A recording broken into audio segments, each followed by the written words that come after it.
Do not adjust your television sets. There is nothing wrong. My screen is darkened out on purpose. And the reason for that is to build a little bit of suspense for you. You see, a couple of weeks ago, we had a big fundraiser for recovering from religion.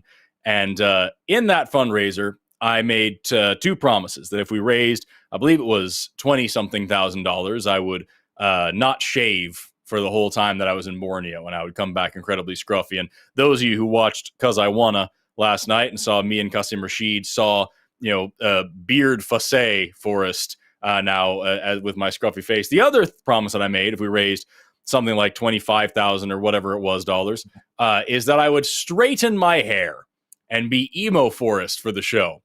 And as a matter of fact, we didn't raise just whatever $20,000-$30,000. We raised $96,000.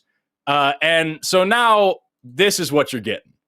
This is the result of your actions as donors and as caregivers and as good stewards of your fellow heathens. This is what happened because you all are such amazing people. So thanks so much for that. At least it won't live on the internet forever, At least Forrest, this isn't a recorded show. You look like you've been recruited into the army of the King Beyond the Wall, of the army beyond the wall, man. Like this is gonna be Game of Thrones season 9's Forrest. This is what this is. You and Jon Snow are coming back to redeem the brand, man. I feel like I look like Shaggy. Zoinks, motherfucker! Like, look at me. And yes, I could move it with my hand, but why would I when I can do this? You know what I'm saying? Like, this is what life is now. I do want to point out that I do have a bobby pin right here, and also some like one of those wax sticks, because this, which is usually a wavy curl that goes back, is just straight out this way. So like I spared you from that, but this is where we're at now. I feel great about it. Not at all. No concerns, no complaints, no regrets. This is just what this is. And that's the last I'm going to mention it. We're just going to pretend that this is normal from now on. Well, Zoinks motherfucker should be on a t-shirt. I think that should be certified. That and fucking Zerba.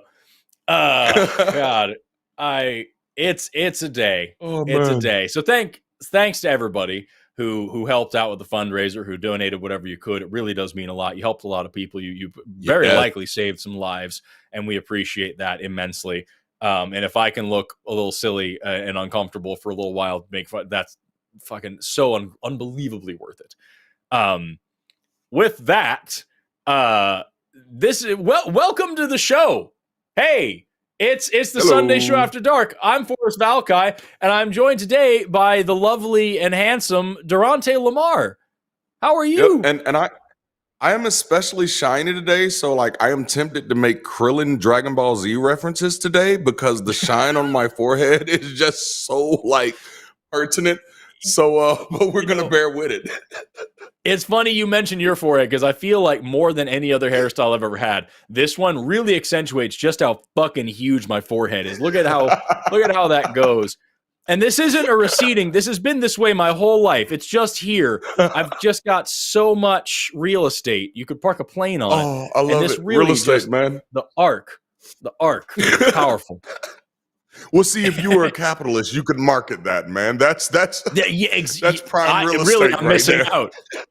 Although the fun thing is this curl, this comes down here and it hides just how far apart my eyebrows are. So like that's something as well that like really that's working for me. Maybe I look better. Who knows?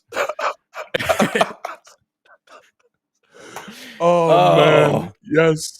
We've got a great show for y'all tonight. As always, we're going to be taking calls from theists and creationists and Bible believers. If you think that gods or angels or demons or spirits or whatever else are real things, this is the show for you to call in and talk to people who don't believe those things and have serious, honest conversations with people with different opinions than yours, and really explore what you believe and why. If you're right, tens of thousands of people watch these shows. Think of all the souls you can save. And if you're wrong, wouldn't you rather know? And be living in truth. The number on the bottom of the screen there, 720-619-2288, or use the web link in the description to call in over them internets.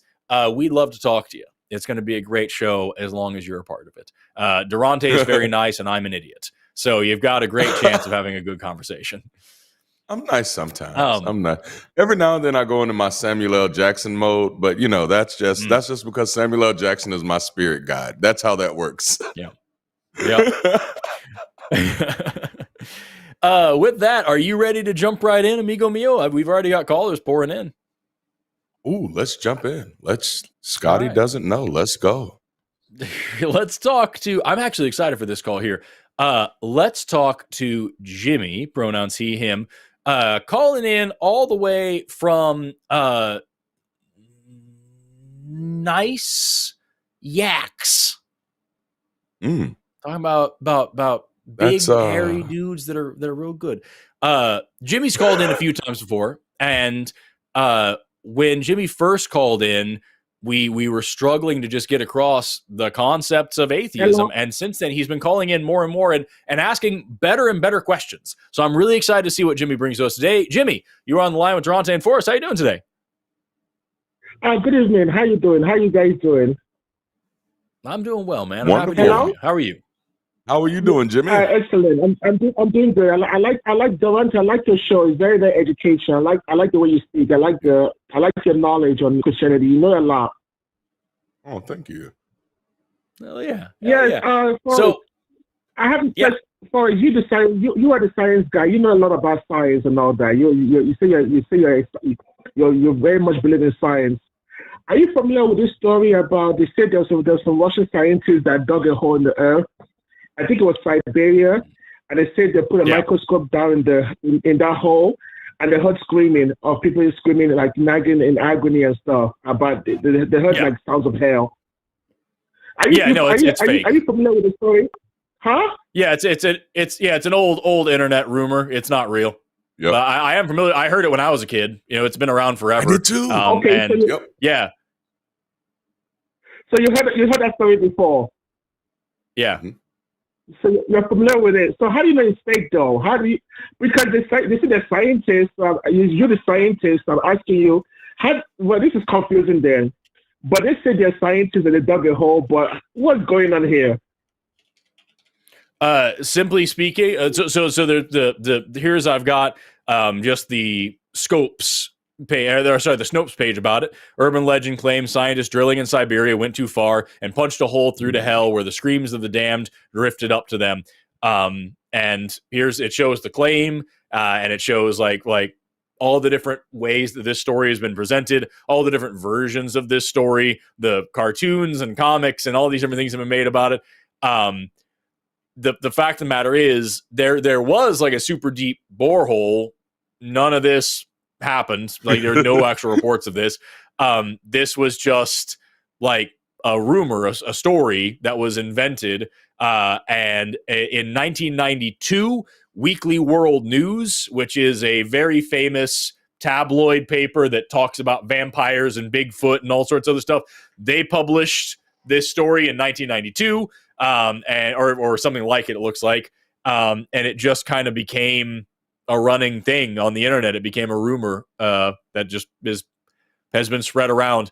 The story is always slightly different. The recording is always slightly different. It's just some nonsense. There's no actual evidence for any of this actually happening. Okay, fine. I like talking to you, Paul. And there's another thing again. I talked to some of my Christian friends. They told me the guy that made up evolution, Charles Darwin. They say he had a deathbed. They said that he had a deathbed conversion. He said that he confessed that everything he did was a lie. That's what they said that he did. Have you heard that story before too? Yes, I have, and that comes from there is this one particular person. Her name is really weird. It's like Lady Mercy or some weird shit. She was I believe she was a nun. There was this one particular woman that supposedly was with him on his deathbed and made this claim. And it's totally not verified. Nobody knows whether it's true or not. But here's the thing. Number one, there's no good reason to think that it's true. It would go against everything that Darwin was all about. And number two, even if it was true, it wouldn't matter because we don't worship Darwin. We don't look to Darwin for all truth. Darwin got some stuff right and Darwin got some stuff wrong. At the end of the day, Darwin was 200 years ago. And in those 200 years, we have found overwhelming evidence for evolution that goes well beyond anything that he ever did. So even if Darwin actually said that everything he said about evolution was a lie, doesn't matter. We have gone now to prove we don't need anything Darwin ever said. We could literally forget Darwin ever existed and lose everything he ever wrote, and we would still have, beyond a shadow of a doubt, more than enough evidence for evolution. Yeah, it's like saying that we know the Earth goes around the sun because of Copernicus. No, we don't. Right. Copernicus was the first guy who wrote that down. Yes. But holy fuck, we have so much more evidence about it. Copernicus could have said, "No, I renounce it. I take it all back." Doesn't matter. That is such a great point. Yes. Forrest, it seems so like it's like. But like last question, I know you have other callers, but I like this conversation. I love you guys. You guys are awesome. But how do you know? We love you, Jimmy. How you guys for sure? How you guys certain? You guys seem like it's like you guys are beating your chest. You say you're very, very certain that you're very, very correct about these things. Because the way you speak is like you're certain, you're sure, 100%. Because I told you earlier about the hellfire thing. About the hellfire thing, and you said that's garbage. But it's like, can I jump in there? Sure. Jimmy, I want to jump in there because it's actually I want to point something out to you that you're overlooking. We're not the ones with certainty. You are. You're certain that because you heard a story, that story has to be true, even though you haven't done the due diligence of actually verifying if anything in that story is true. Now, Forrest is going to approach this from a place where he actually understands the science, and he's going to research those stories. And what he's going to be able to look up or verify is that this data doesn't match up. And so there are a few things that he highlighted that you overlooked. He highlighted that many of the evidence that has been submitted is different every time. Mm-hmm. So you imagine if you were in a court case and somebody was on trial for murder and the evidence that they did it was different every time it was submitted, that would be shoddy evidence. We'd be like, that's not great. We should not hang anybody's life on that, right? So it's not that we're exercising certainty. What we're exercising is skepticism, okay? There is a difference there. It sometimes feel like certainty to other people who feel like they found proof. And the story I want to share with you, and I want to make it quick, but this was a major moment for me. It's simple. I was watching a documentary one day on the Discovery Channel, and it was about mermaids, and it was about how mermaids are real. And that documentary was so damn well done. They had the language right. They talked about, I forget the exact words, but it was something, they used the word ape, and that had me in there. So it was just like aquatic apes. That's what it was, the aquatic ape theory. Yeah. And the mermaids weren't like beautiful. They looked aquatic. So it made so much sense. And I had watched maybe an hour and 30 minutes of it. And I was 100% convinced that everything I watched was true. And I was like, holy shit, these people have stumbled upon something amazing. Now, notice what I haven't done at this moment. Researched any of this shit. I haven't done any of that. I've just heard a story. I've just watched a documentary. Do you know what the defining moment was for me, Jimmy? When the credits started rolling.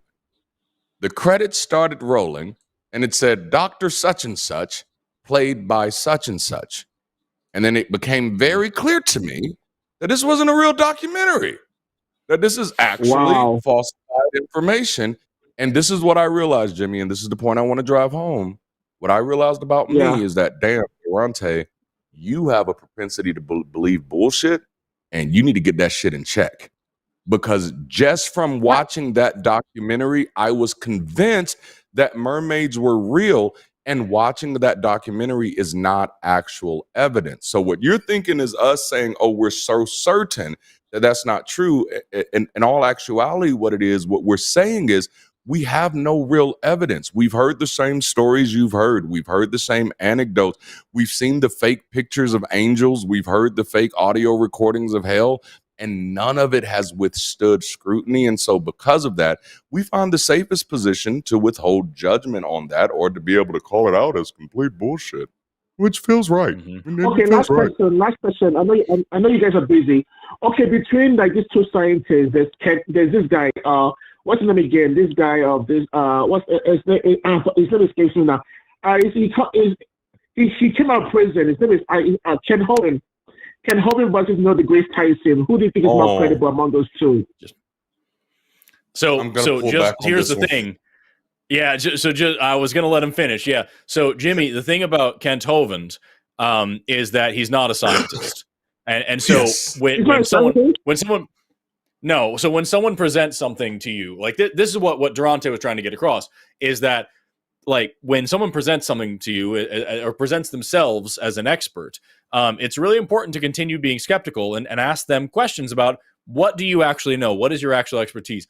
Kent Hovind was a high school science teacher and also is an evangelical Christian. He's a young earth creationist. He bought a doctorate degree from a fake university, what we call a degree mill. So you can either go to university and do a lot of hard work and publish original research and earn a higher degree, or you can go to a bullshit university and pay them $300 and they'll let you call yourself whatever you want. That's what Kent Hovind did. The things that Kent Hovind says are not science. They're not backed by any kind of science. He argues against the scientific establishment. He argues against like the system of like accreditation that makes universities great.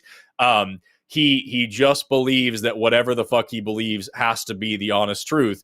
And he is historically, like if you look at his actual claims, and he says he's a fucking racist, bigoted, wife-beating piece of shit who says nonsense that makes absolutely no. He also has, I believe him and his son Eric, if I remember correctly, are the ones who got in trouble for selling fake cancer medication. They were selling like supplements that they claimed cured cancer and all sorts of other shit. Like, hey, folks, don't buy your cancer meds from a preacher. Don't do that. Don't do that. Yeah, the dude is just awful, and so he has fake doctorate degrees, and fake credentials, and he publishes fake science. Other organizations, other creationist organizations, distance themselves from him because he is so notoriously dishonest. He is such a liar that everybody knows just to stay away from him. He's made several videos about me. If you want to go look those up, they're a lot of fun.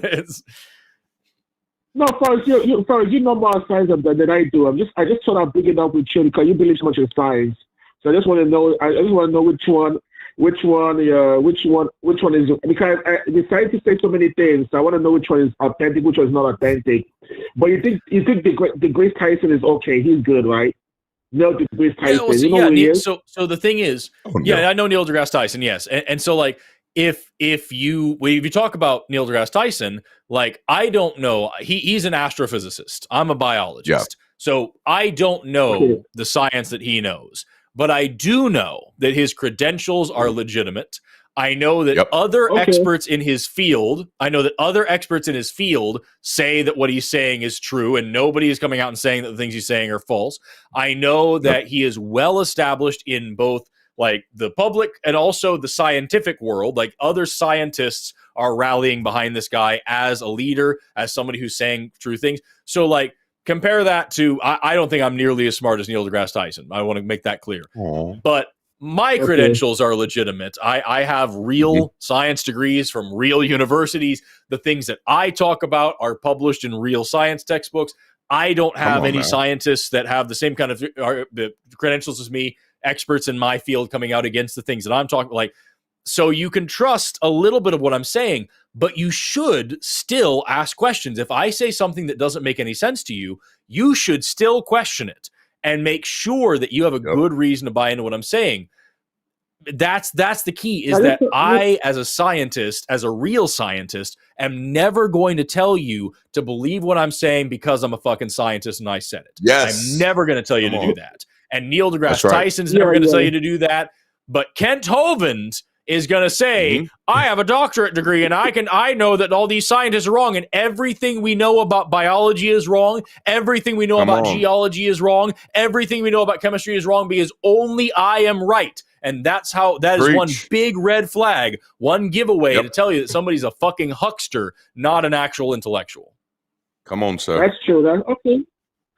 Yeah, I like your show. I wish you the best. I'll call more sometime. I just want to give other callers a chance. But I'm learning a lot from you guys.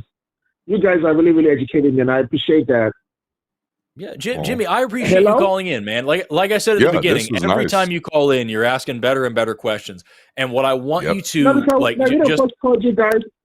When I first called you guys, I thought I could intimidate you guys with fear of hell, but it backfired tremendously. You guys actually converted. It's like you guys are actually converting me. You understand? I can remember when I first called you guys. It changed so much. You guys are actually good at what you do, man. You guys are very good at what you do. And you have come miles. You've come miles, and man, I encourage you. I think your homework right now. What I would like you to please do is just go look up like just logical fallacies, how to avoid like making mistakes in the way that you think, and also look up like just the nature of like how to tell if somebody's serious, how to tell if somebody's legitimate. Yes. Because there's a lot of people out there. Yeah, there's a lot of people out there, Jimmy, that the reason why I don't lead every conversation by talking about what degrees I have and everything like that is because that is a tactic to get people to not question you. And there's a lot of people out there that start the conversation by saying, I have these degrees, I have this expertise, so you can't question me. You should never trust that person. You should always ask, why am I listening to this person? Does this person have a good reason to say what they're saying? Is this person coming with evidence or just authority? What are they actually bringing to the table? You know what I mean? So I encourage you to dig more into that, man, because you're on a great path. You said authority. You said that word authority. Mm-hmm. Yeah, you said that word authority. You said authority. Yeah. What do you mean by authority? When you say that word authority? Not living by authority. What is that? What I mean by authority is like... So for example, I have a master's degree in biomedical sciences. So if you came to me and you asked me questions about like vaccines, right? Like say you're calling in and you're a vaccine skeptic. If I say to you, listen, I have expertise in this area, so I'm able to tell you this is how immunology works, this is how an antigen works, this is how a vaccine works, and I know you can trust me because I have this background, this is now the evidence, and I encourage you to look it up yourself. That would be a legitimate conversation that's rooted in education, rooted in honesty, rooted in intellectualism. That's how that should go. If I was just speaking from a position of authority, I would say, I have a master's degree in this, you're wrong, vaccines work.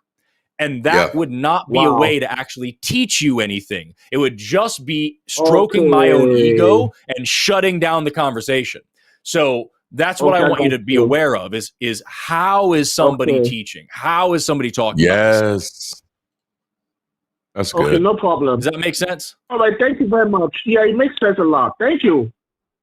Awesome. Jimmy, thank you so much. You too. I can't wait to hear from you again, and I can't wait for the day that you call in and tell us you're an atheist, man. And honestly, even if I'm leaning towards that. Even if you never do, man, even if you remain a theist your whole life, but you're practicing these kinds of critical thinking, you'll be a theist for a better reason, at least. Okay. All right, take care. Yeah. All right, take care, Jimmy. Bye-bye. Bye-bye. Jimmy's awesome. He's a nice guy. I love that. That was really enlightening, man. I enjoyed that exchange.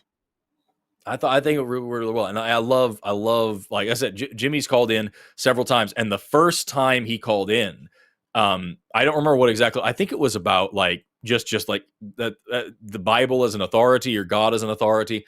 And it like literally it was like, well, I know this is true because God said it's true. And we're like, well, how do you know God said it's true? We're like, well, because God said it's true. And it's like, you know what I mean? And it was as if he had never been allowed to question these things. And that's no shame. That's no shame to him because I've met plenty of people like that. But Jimmy's been calling back again and again and again. And every time he does, he asks better and better questions. And I really see the man growing. It's great. I know we got to get to the next caller, but that reminds me of my very first conversation as a Christian with an atheist was in high school. And he was someone who challenged me to ask questions that I'd never asked before. Like, he had challenged me very simply because I was getting on to him about smoking. And if anybody knows me today, they know that I smoke. But I was getting on to him about smoking, like, your body is the temple of the Lord and all of this shit. And he was like, but you eat hot dogs though. And so, like, how do you come at me with that? And I was not prepared. Like, I was like, what? I don't know how to come back from that. And so it did help me. Like, I didn't leave the faith, but it helped me kind of become a little more responsible in my faith. And I often tell people, like, in 2007, I watched a video of Matt Dillahunty doing this, having a conversation with a believer.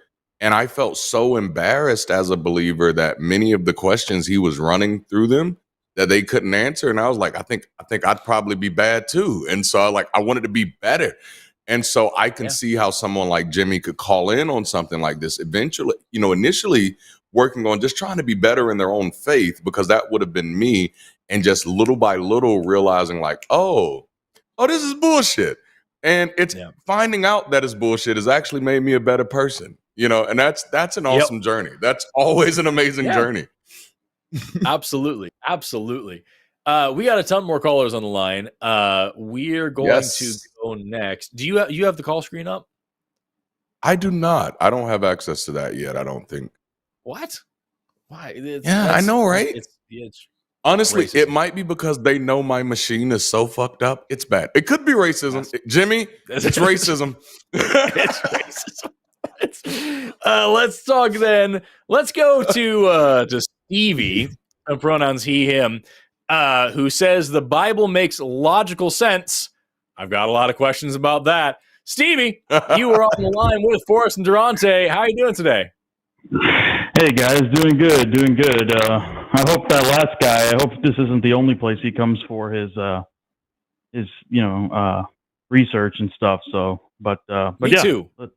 Me too. I really hope he diversifies because we're aligned there. Yep. Yeah, absolutely. If anybody ever just took advice from me, I would pity that person. I'd be very concerned. Yeah. So Stevie, really quick before we get in, and this is going to sound like I'm being a dick. I promise I'm not. I'm being very serious. Like the what I have written on the call screen is the Bible makes logical sense. Do you mean that seriously, or is that like you're just condensing the overall point? Like, is that kind of like a hyperbole, or is that actually genuinely what you mean to call it about? Yeah, no, that's genuinely. I've watched some of your prior content, and I feel like the majority of the people that come on here really maybe don't know what they don't know, and so I just wanted to. The chosen one has entered the Thunderdome. I love this. I wanted to defend the Bible. This is awesome. Sure. Okay. Do you have a particular case you want to make before I start like asking questions? I'd like to see where you take it. So yeah, go ahead. Sure. Durante, do you want to begin or should I? Nope. I feel like this one is special. This is the golden child right here. This is the chosen one. He's entered the Thunderdome. He's saying no one else before him has understood this. Everybody else who's come before him are thieves and liars. Yeah. He is here to show us the way. I didn't say that. I am interested in this. I am interested. Sure. Okay. So if we're going to say that it makes logical sense, there's a couple of things that I immediately, my mind jumps to. When somebody says something makes logical sense to me, that would mean, number one, that it is consistent with reality. It's consistent with logic. And number two, that it's like, at least at the very minimum, internally consistent. Like, that's what that sounds like to me. And the Bible meets neither of those criteria. So what do you mean by logical sense? And is it different than what I laid out? Well, my stance is the Bible is absolutely true in every aspect. In logical, on the logical side of that, I believe the message of the Bible does make logical sense and is true. So, I mean, I'm here to defend the Bible. So, whatever your next question is, let's make it happen. So then, would it be fair to say that, like, a plain text reading of the Bible, word for word, exactly what it says, would be an accurate representation of reality, or do you think that it needs to be specially interpreted? Well, there are many things in the Bible that are very plain, easy to understand. They mean what they say. There are some things that are not. So the majority of the Bible is I should say, makes, you can make sense of it if you read it, and then there's a small portion, or I'd probably say like maybe a third or a fourth, that is up to interpretation, and so that's why you see a lot of the different denominations. So let me be a little bit more clear. Let me be a little bit more clear, and maybe this won't. We'll see if this helps ameliorate what I'm, or it's not ameliorate. Pardon me, elucidate what I'm trying to get to here. Is if the Bible says this happened, and then this happened, and then this happened, can I take that exactly as written to be true? Or are there times in which I need to specially interpret that and kind of pass it through a filter of like revision and interpretation and translation? Or is it just, if the Bible says these things happened in this way, that's what fucking happens? And the interpretation part is only like an allegory and shit. It is true in one sense or another. So there are some things, like, for example, there's a part in Genesis that says, the floodgates of the heavens opened to, burst forth or something like that. Or there's another passage which talks about the world resting on pillars. Some of that is figurative speech, but it is true in a sense. So the Bible, the entire Bible, is true in a sense. So I think for the most part, the answer is yes to that question. Okay, so let's start with Genesis, and then we'll jump to the New Testament here in a minute. And just because like you started with Genesis, so we'll start there as well. Genesis chapter 1. I've got it open right here. I've got my Bible, right? So in Genesis chapter 1, verse 20, God said, "Let the waters bring forth abundantly the moving creature that has life, and the fowl that may fly above the earth and in the open firmament of heaven. And God created great whales and every living creature that moves, which the water brought forth abundantly after their kind, and every winged fowl after his kind. And God said it was good." So can we agree at this moment, Stevie, that Genesis chapter 1 says that God made all of the fish and whales and swimming things and also birds all out of the water? Do we agree that that is what that says and what that means? You said that's which verse again? That's chapter 1, verses 20 and 21.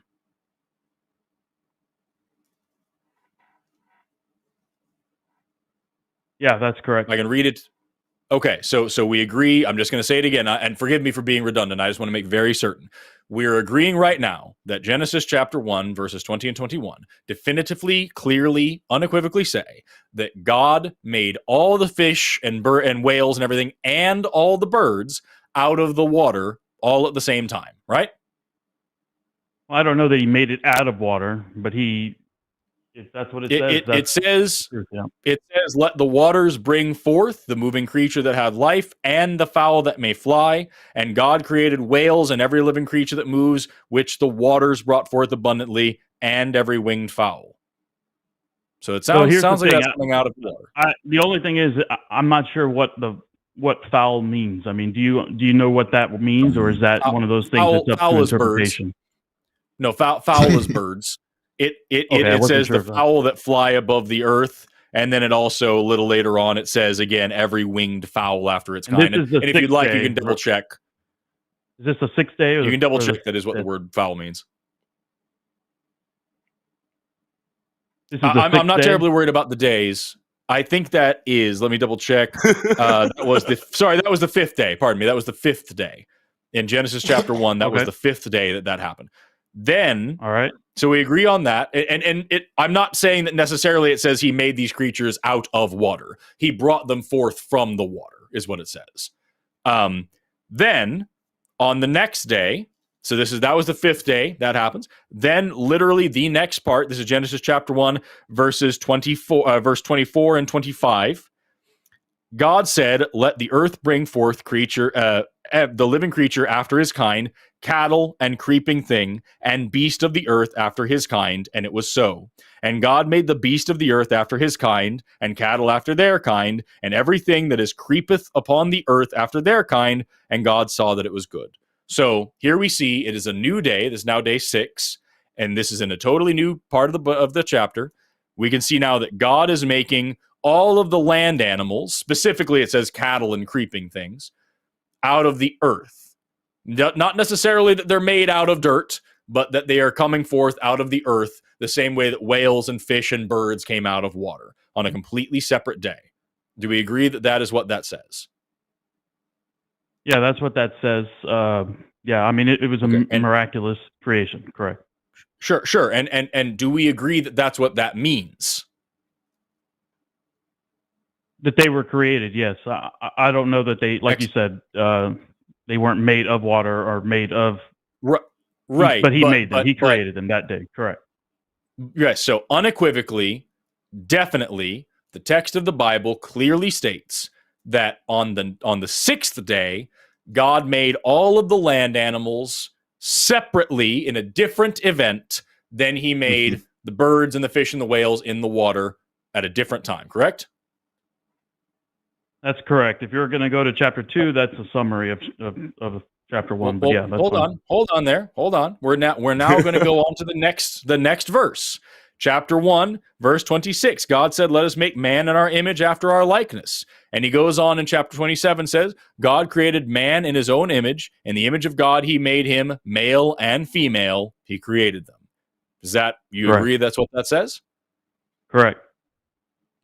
And in this interpretation, in this, where we have it right now, this is on a different day.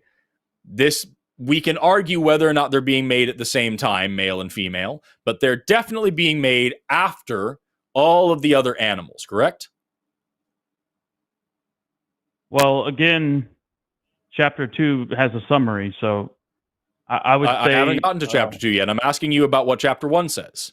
In chapter 1, verse 27, God makes man and woman together after he has already made all of the land animals out of the earth and all of the water animals and birds out of the water. Correct? Where does it say after?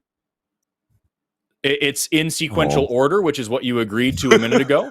So in chapters, in verses 20 and 21, verses 20 and 21, we're on day 5. Verses 24 through 27, which we just read, are day 6. Which it says in verse 31. It's talking God that about says day that was the 6. 6th day. It's talking about day 6 and what was created on day 6, not necessarily the order. It doesn't say first I did this, second I did this. It just says God made. So there's nothing in there that states the exact order, only that on that day God created, the land animals and humans. So when it says, and he did this, and he did this, and he did this, you don't think that those are sequential. You just think any random, I can say that today I sat down and streamed on the line, and I woke up, and I went to the mall, and I cashed a check, and I straightened my hair. It doesn't matter what order they're in. I'm just saying these are the things I did. If I was telling you about my Friday, I went to the grocery store on Friday. Yeah, what else did I do on Friday? Oh, I played video games. Oh, I went to church that day or whatever. Doesn't necessarily mean okay. So then we'll say that's what that is, and that's great. Now we will move over to chapter 2, where we have here that God makes Adam first, then he makes all, we'll see just really quickly here. This is Genesis chapter 2, verse 7. God formed man of the dust of the ground and breathed into his nostrils the breath of life, and man became a living soul. Then we go through Garden of Eden, all these things. Then we go down to to verse 19. So chapter 2, verse 19. Out of the ground, the Lord God formed every beast of the field and every fowl of the air, and brought them unto Adam to see what he would call them. And whatsoever Adam called every living creature was the name thereof. Then after that, we get to verses 21 and 22. The Lord God caused a deep sleep to fall upon Adam, and he slept, and he took one of his ribs and turned the rib into a woman. So if you want to say that those are in a different order on day 6, that's totally fine. I have no argument against that. It's just different interpretation. However, there's one very important part of this where it says in verse 19, out of the ground, the Lord formed every beast of the field and every fowl of the air and brought them to Adam. In chapter 1, he clearly made the fowls out of the water on day 5, and then he made all the beasts of the field and Adam on day 6 out of the earth. Here in chapter 2, he makes the fowls and Adam all out of earth on day 6 together. So which one is it? Well, when did God make birds? Stevie? Again, it doesn't say. When did it say before and after? I mean, it doesn't say that. It just says and. I will show you So exactly. chapter Nope, it shall show you. Nope, hold on. You asked a question. I'm going to answer it. Here's where it says before. In chapter 1, verse 20, God makes birds. Then in 23, it says, and the evening and the morning were the 5th day. Mm-hmm. Then in 24, it says he made the cattle and all the things out of the earth. And then in 26, he makes man in his likeness. So, and then in verse 31, that was the 6th day. So chapter 1, very clearly, definitively, as you yourself confirmed several times, chapter 1 says he made birds on day 5 and made land animals and people on day 6. Chapter 2 says that he made land animals, people, and birds all at the same time, all out of the earth. Those are different stories, Stevie. So where did God make birds? Day 5 or day 6? Again, in chapter 1, you are correct. They're separated by days, but in chapter 2, it's just a summary of creation. So it's just a summary. That's not a summary. That's a contradiction, Stevie. That's a contradiction, not a summary. Because and here's the key. Here's the reason why I know it's not a summary. Because you're right. In chapter 2 here, it doesn't say which day is which in that point. But it does tell you what came first. Because it says, in verse 7, God formed man out of the ground. And then in verse 18, the Lord God said, it is not good that the man should be alone. I will make him a helpmeet. And then out of the ground, God made all the beasts of the field and the fowl of the air and brought them to Adam. So Adam already existed. Then he made the beasts of the field and the fowls of the air out of the ground. That would not be possible if he had already made the fowls of the air out of water the day before. But who's to say there's only one fowl? I mean, who's to say he didn't make the Bible? The Bible is who says it. Because it says, here, every winged fowl. It doesn't say some. It says every winged fowl in chapter 1 on the 5th day. On and then in chapter 2, in verse 19, it says every fowl of the air came after Adam. So chapter 1 says every bird was created from water before Adam was created. And chapter 2 says every bird was created from the earth after Adam was created. So those two contradictions, when birds were created and from what they were created. So when did God make birds and what are birds made out of? Because the Bible has two different stories. I don't see a contradiction in the timing. Again, because chapter 2 is a summary, but I do acknowledge the water and the land can be problematic. How do you not see a contradiction in the timing to say every single bird was made on day 5 and then Adam was made on day 6, and then in the next chapter it says Adam was made and then every bird was made and brought before him? But it doesn't say first and second. It's just it says after Adam, bruh. It's after Adam. That's what you're missing. Where does it say that? It says, where's the Oh my goodness. It says, the Lord said that it's not good for man. This is in verse 18. The Lord God said, it is not good that man should be alone. I will make him a helpmeet. Verse 19. And so out of the ground, the Lord God formed every beast of the field and every fowl of the air and brought them unto Adam to see what he should call them. So how could he bring them before Adam was existing, was created?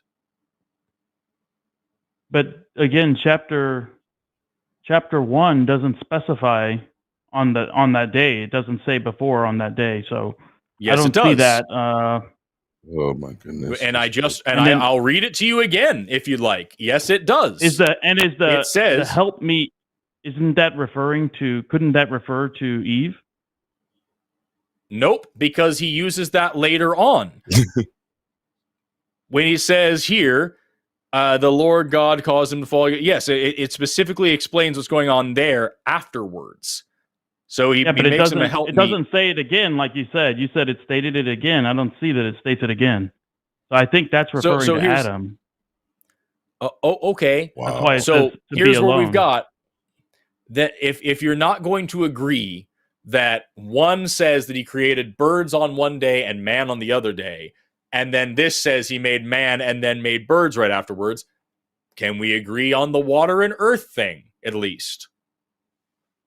The water and earth thing I have to look into further. I will acknowledge that. I'll have to look into that a little more. So just to be clear, chapter 1, verse 20, from the waters bring forth the fowl that fly over the earth, and every winged fowl after its kind, the waters pour out forth abundantly. Chapter 2, verse 19, out of the ground, God made every beast of the field and every fowl of the air. So you say that there are no contradictions. That seems like a small contradiction. Not a major one, but a small one. Do you acknowledge that that's a contradiction at least? I acknowledge that I haven't heard of that one before, and so there may be an explanation. I don't know. But I do think it's a good point to bring up. Let's move on to another one then. Because there's no reason to continue beating that dead horse. I think that it's silly about the timing thing, but whatever. Let's go to the New Testament with Matthew, Mark, Luke, and John. The end of each of these stories depicts the resurrection of Jesus. Now, my question to you, Stevie, was the tomb open when Mary got there? I mean, I don't have them memorized. If it says it was open, then I guess it was open. Well, see, that's just the issue, is that the book of Matthew says that when she got there, the tomb was closed, and there was a great earthquake, and then an angel appeared, rolled the stone away, and sat on top of it. Then Mark, Luke, and John all say that when she got there, the tomb was already opened, and that alarmed her, and she ran inside. Also, that was just one angel who sits on top of the stone. In Mark and Luke, there's no angel. In Mark, there's one man, and in Luke, there are two men. And then in John, there are two angels. So which one is true? Matthew, Mark, Luke, or John? Well, first of all, we have to define what a contradiction is. So contradiction is A and B cannot happen at the same time. So correct. Is it possible that at one point they saw one angel or two angels and then one angel left? That's not really a contradiction. Is it a contradiction to say that the tomb was closed and opened when she arrived? Which verse is it where it says it was closed when she arrived? Let me take a look, because I've got it right here. You said it was in Luke? Here we go. Mark. The end of the Sabbath. This is chapter 28. The end of the Sabbath as it began. This is in Matthew chapter 28. In the end of the Sabbath, as it began dawn towards the first day of the week, came Mary Magdalene and the other Mary. I love that she just calls her the other Mary, to see the sepulchre. And behold, there was a great earthquake, for the angel of the Lord descended from heaven and came and rolled back the stone from the door and sat upon it. His countenance was like lightning, his raiment white as snow. And for fear of him, the keepers did shake and became as dead men. And the angel answered and said to the women, Fear not ye, for I know that ye seek Jesus, which was crucified. He is not here, for he is risen, as he said. Come, see the place where the Lord lay. And go quickly, tell his disciples that he is risen from the dead. And behold, he goeth before you and into Galilee, and ye shall see him. Lo, I have told ye. And they departed quickly from the sepulchre with fear and great joy, and did run to bring his disciples the word. And as they went to tell his disciples, behold, Jesus met them, saying, All hail. And they came and held him by the feet and worshipped him. So pay attention to what just happened here. They come to the sepulchre. Mm-hmm. There's an earthquake. An angel rolls the stone away and sits on top of it. He says, Jesus isn't here. He is already risen. And then he says, go tell the disciples about it. They go to tell the disciples about it. And on the road, they meet Jesus. That's the end of the book of Matthew. Now, if we go to the end of the book of Mark. Before we move on, before we move on. Okay. Does it say, where does it say that the tomb was closed? It says that there was a great earthquake and the angel of the Lord descended from heaven and rolled back the stone. So the stone was up. It had to have been closed for the angel to have opened it. And then it goes on further and says, the angel answered and said to the women, don't fear. So the women would have had to have witnessed this angel. So it stands to reason to say that they were there. It doesn't necessarily Forrest, can I interject that, just one question? I just want to interject one question. Stevie, if you know the Bible better than anybody who's called into this show, why are you asking questions that you don't know the answer to?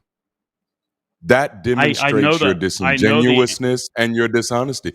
If you knew the answer, instead of saying, where does this say this at? You would say, well, actually, according to Matthew chapter 31, verses 29, it says it wasn't. That is not what you've done, Stevie. And so what you're demonstrating is that you're arguing from a place of ignorance. You're just throwing questions out of the top of your head. I highly doubt you've done any training in literary criticism or any training in Hebrew or any training in Greek. Please tell me I'm wrong.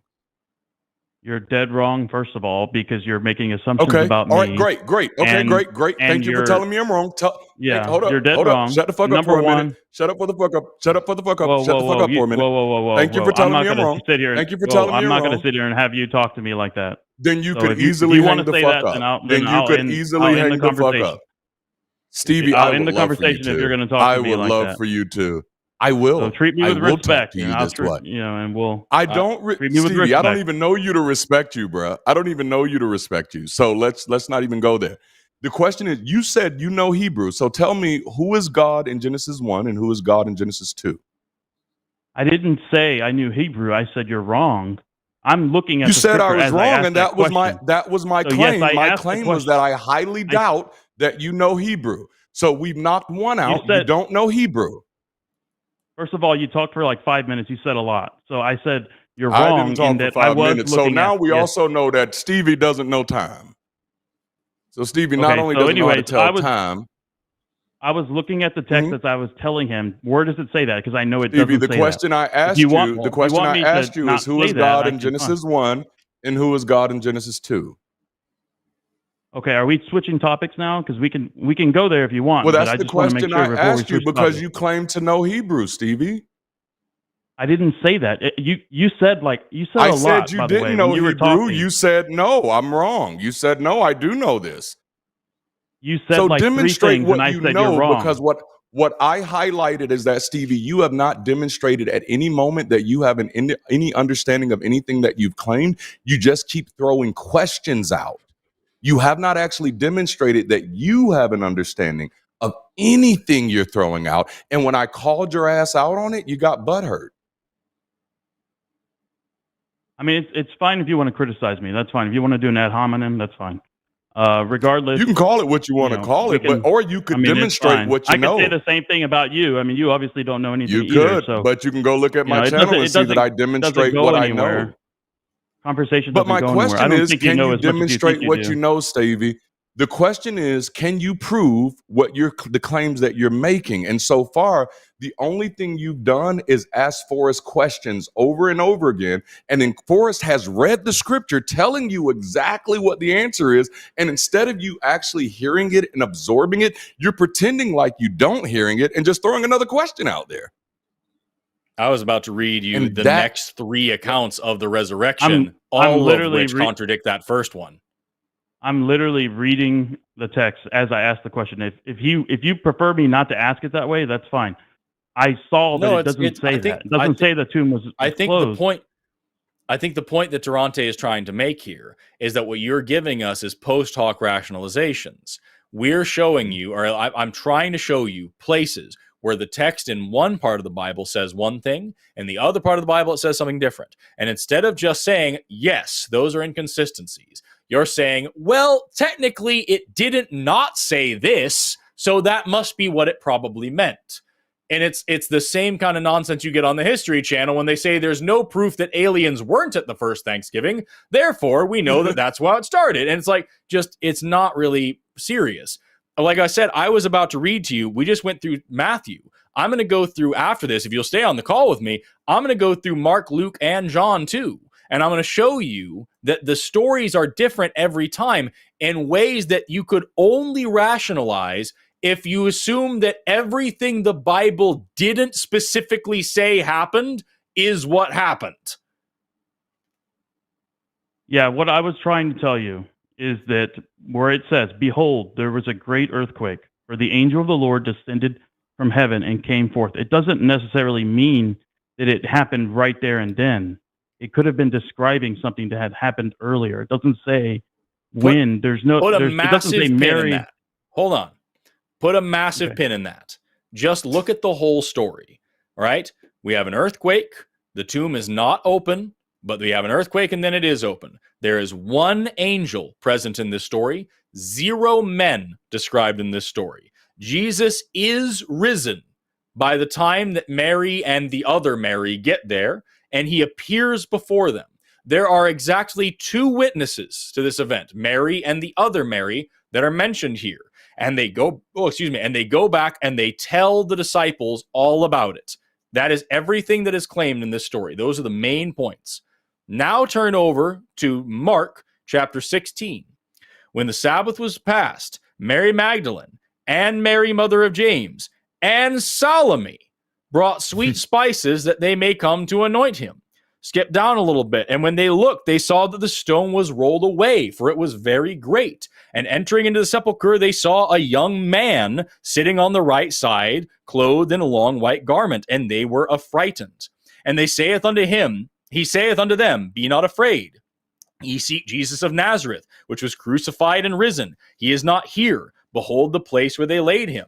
Turn to the next page, go down to verse 8. And they went out quickly and fled from the sepulchre, for they trembled and were amazed. Neither said anything to any man, for they were afraid. So here we have, there's no earthquake mentioned. The tomb is already open. There are 0 angels in this story. There is 1 man. 0. Jesus is already risen, but he does not appear to them. He doesn't meet them on the road. There are 3 witnesses to this event, not 2, and they do not tell anybody about it the way that the book of Matthew says that they do. Now, we skip to the end of Luke. Let me turn to that page here really quick. Here we have Luke. Nope. Sorry. Turning. I'll get there eventually, I promise you. It's not a long one. It's pretty short. There it is. Holy flip, dude. Literally, holy flip. Here we get Luke chapter 24. Upon the first day of the week, very early in the morning, they came to the sepulchre, blah, blah, blah. And they found the stone rolled away from the sepulchre. And they entered in and found not the body of Jesus. And it came to pass, they were much perplexed thereabout. Behold, 2 men stood by them in shining garments. And they were afraid, and bowed down their faces to the earth. And they said to them, why seek ye the living among the dead? He is not here, but he is risen. Remember how he spake unto you when he was yet in Galilee, saying, the Son of Man must be delivered to the hands of the blah, blah, blah. Skip to verse 9. And returned to them from the sepulchre, and told these things unto the 11 and to all the rest. It was Mary Magdalene, and Joanna, and Mary, mother of James, and other women that were with them, which told these things to the apostles. So in this story, the tomb is already open. There is no earthquake. There are no angels in this story. There are 2 men in this story. Jesus is already risen. They do not meet him on the road. There are more than 3 named witnesses in this story. They do leave and tell everybody about it, including the disciples and everybody else. Then we go to the end of John. Here at the end of John chapter 20, the first day of the week, Mary Magdalene, early when it was dark, unto the sepulchre, and seeth the stone taken away from the sepulchre. And she runneth, and cometh to Simon Peter, and was the other disciples, whom Jesus loved, and saith unto them, they have taken away the Lord from the sepulchre, and we know not where they have lain him. Skip down to verse 11.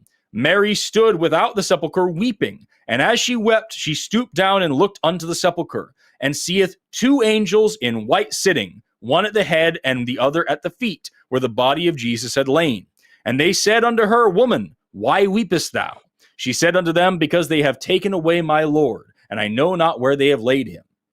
And when she had thus said, she turned herself back and saw Jesus standing, and knew not that it was Jesus. And Jesus said to her, Woman, why weepest thou? And we have the same conversation. Skip down to verse 17. Jesus said to her, Touch me not, for I am not yet ascended to my Father. But go to my brethren, and say to them, I ascend unto my Father, and to your Father, and to my God, and to your God. Mary Magdalene came and told the disciples that she had seen the Lord, and that she had spoken these things to her. So here in this story, the tomb is open when she gets there. There is no earthquake. There are 2 angels and no men in this story. Jesus is not already ascended, and he does meet with her. There is exactly 1 witness to this event, and it is Mary Magdalene. And she goes and tells everyone about it. So here's the contradictions. Looking at Matthew, Mark, Luke, and John side by side. There is an earthquake in one story and not in 3 others. The tomb is closed in one story and open in 3 others. In one story, there is 1 angel. In one story, there are 2 angels. In 2 story, there are no angels. In one story, there is 1 man. In one story, there are 2 men. In 2 stories, there are no men. In 3 of the stories, Jesus is already risen. In 1 of the stories, he is not. In 2 of the stories, Jesus appears before Mary Magdalene. In 2 of them, he does not. In one story, there is a single witness. In another story, there is 2 witnesses. In another story, there are 3 witnesses. In another story, there are more than 3 witnesses. In one of the stories, no one is told about this event. And in 3 of the stories, many people are told about this event, although it's a different number of people. Either it's just the disciples or everybody in the town. Those are 4 completely different accounts of the most important story in the Bible. And the only way that you can possibly make all of them make sense at the same time is to assume that the Bible is correct in everything that it does not say. It technically didn't say that there weren't more people along with Mary Magdalene. Therefore, the number must be the maximum witnesses possible, which is what it says in the book of Luke. The Bible doesn't mention the earthquake in 3 of them, so it must have happened, and they just didn't write it down 3 of the times. The Bible doesn't say that the stone wasn't rolled away before they got there, so we must assume that that's what it did. The Bible says that there was 1 angel or 2 angels, 1 man or 2 man. We must assume that it was 2 figures, probably angels, and only sometimes did they mention it. The only way to make sense of these glaring contradictions is to assume that the Bible is only right when it doesn't tell you something. So you said a lot there. So first of all, the most important thing you said was that these are 4 separate accounts. So if you even think something recent like the Titanic sinking, there were many accounts of the Titanic sinking. They were all different from each other. In every single account, the Titanic sank. In some accounts, it split. Some of them didn't. But the difference is, and I'm sorry to interrupt you. I know you just let me speak for a long time. I'm sorry to interrupt you, Stevie, but I'm not going to let you get away with that shit because you started this by saying that the Bible is inerrant and that it is true. If you read it in the Bible, it is true. So the Titanic having some inconsistencies, but at the end of the day, it still worked. Yeah, totally. Because I don't think that any historical record is 100% perfectly accurate. You do. Come on. So what I was trying to say is that there are 4 separate accounts here. And like you said, there are, like you said, there are explanations that could have happened. There could have been an earthquake. Only 1 person recorded it. If all of these accounts mirrored each other perfectly, you would say that they copied each other. So you can't have it both ways. You can't criticize when all the accounts match. On the contrary. And then criticize when they don't match. On the contrary, we know I would not criticize that if they all correct each other because that's the claim you're making. It would be illogical for me to criticize perfect consistency if the thing I'm arguing against is perfect consistency. It is actually quite clear that they copied each other, considering the fact that Mark was written in around 66 AD, Matthew and Luke were written around 85 AD, and John was written around 100 AD. None of these accounts are direct eyewitness accounts. They are plagiarisms from each other. These are folk tales that have been copied down and recopied from each other. So you get exactly what you would expect in that situation which is glaring inconsistencies and retellings where the fish gets bigger every time. Can I talk for 30 seconds at least here? As long as you don't say anything that's glaringly wrong. All right. That's going to be hard for him. So anyways, there's 4 separate accounts, okay? Any crime, any event that we've ever had in history, none of the accounts are going to be perfectly the same, okay? In every the account, Bible is supposed to be. In every one of these accounts, Jesus rose from the dead, in every one. And each problem you brought up, there's no assured contradiction there. Just because somebody leaves something out doesn't mean it's a contradiction. It doesn't say the tomb was closed. Yep. It just doesn't say that. And so you're adding to the what text. I accused you of saying, and now you're just confirming. Yep. Well, I mean, just because you know the other side of the argument doesn't mean that yours is correct. I mean, the other Stevie thing doesn't understand the difference between excuses and education. He thinks he's taking an academic pursuit when all he's really doing is making excuses. And Stevie, that's why I asked you those questions. It wasn't to denigrate you. It was to demonstrate to you that you have not done the due diligence to understand anything that you're talking about. To be arguing for a book that is written in a language that you do not speak without understanding that language is incredibly dishonest. And you keep demonstrating that in this conversation. And what I sincerely want from believers, if you absolutely believe this is true, then believe it enough to learn the language, believe it enough to learn the context, believe it enough to study literary analysis instead of just throwing up excuses, because at no point in this conversation have you in any way demonstrated that you understand anything that you're saying. And I know you don't understand that, but hopefully somebody watching will. Darante, just like you rely on scholars, I rely on scholars. I take it you don't have 36 degrees, and every time you talk about a subject, you went and got a degree in it. I think that's a ridiculous argument. Honestly, you'd be surprised. I just think that's very... You haven't checked my resume, Stevie. I just think that's a very poor argument. I think that's a very not what poor he just argument. argued for. The other That's not thing what he is, just argued for either. What you it is just not. did was a straw man fallacy. You're telling me that in order for me to talk about the Bible, I need to know Hebrew and Greek. Is that what you said? I'm telling you, in order to talk about the Bible, you need to know the Bible. As simple as that. You don't have to know Hebrew and Greek. You have to at least be able to have like a conversation with this. If you're trying to make an academic argument, you need to have some sort of backing in it. It doesn't mean you have to go get a degree in the thing. It means you need to be able to keep up with that level of conversation. Be studying it a little bit more than just saying, well, technically it didn't not say this, so it probably is what happened. Which, again, I can't stress this enough, is the criticism that I levied against you, and then you just went, yeah, and then did it. And so, like, that's the issue. Is if I'm presenting you with anything, say the Titanic, right? If I have one account that says the Titanic crashed into an iceberg and sank, and another account that says the Titanic sank, and I say, well, the other one didn't technically not say that there wasn't an iceberg, so we're just going to put iceberg in there. Okay, but then if something else comes along and says it was fucking goblins, then I can't say, well, the goblins are theoretical, right? And that's what we have here in the Bible. You have. It sounds like you're making a claim. You can't back it up because you can't lock in a specific contradiction on this. And so you're basically saying, hey, there's gaps there in some of these accounts, therefore it must be wrong. But if I was to do that with anything science related, you would jump on me like a hawk. So it's okay for you to do it here, but if I did that to you, you would call me out very quickly. Now, you made a claim that these gospels were written, further on. You don't know that. You can't prove that. So you're making a claim were written? You can't back up. Yeah, there's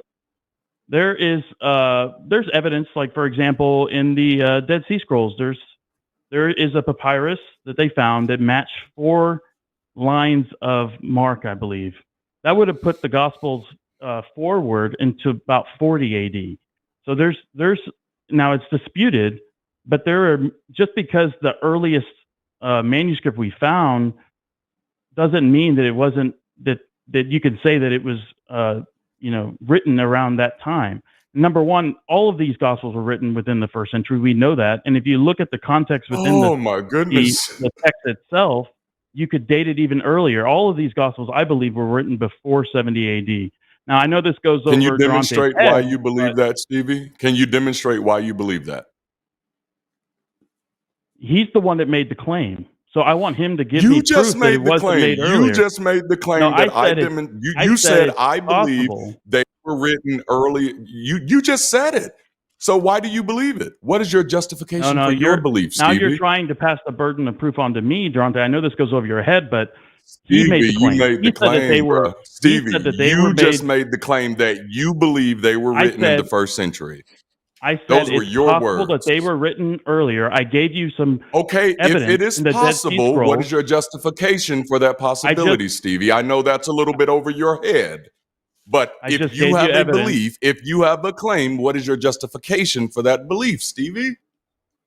I just gave you evidence about the Dead Sea Scrolls, What's and I the told evidence? you if you look, I guess you weren't paying attention. I told you there was a papyrus that they found were 4 lines on that papyrus. Who is they? The people that looked in the experts that looked into the Dead Sea Scrolls. Who are those experts? Who are those experts? See, what you don't understand about academia is in the details, bruh. So you just saying they doesn't convince me of shit. So speak to me in specifics. And if you can't speak to me in specifics, I don't believe you, homie. That's how I know you're speaking bullshit. Just Google it. Because everything you have said has been an excuse. You have not demonstrated that you have an understanding of anything, bruh. Demonstrate your understanding. That's my only request. Instead of making claims that they found this and you don't even know who they are. You don't even have a name. You don't even know which level of scientists. Were they anthropologists? Were they archaeologists? Were they biologists? Which type of scientists were they? Then how could you justify that they were actually qualified to know what the hell they were talking about? You are on a slippery slope of ignorance, and you demonstrated it over and over in this entire conversation. You bore me, Stevie, because you just have nothing about you that is even genuine. Like, all I'm asking is demonstrate that you're actually interested in this enough to actually do more than just throw out random questions. Darante, I have read a book on this, on that. Oh, that one thing. book. I don't have Beautiful. it with me. That is that was the perfect comeback. I think Forrest, this is. Honestly, I have read a book on this. Are you going to keep talking over me, or can I talk? I shall.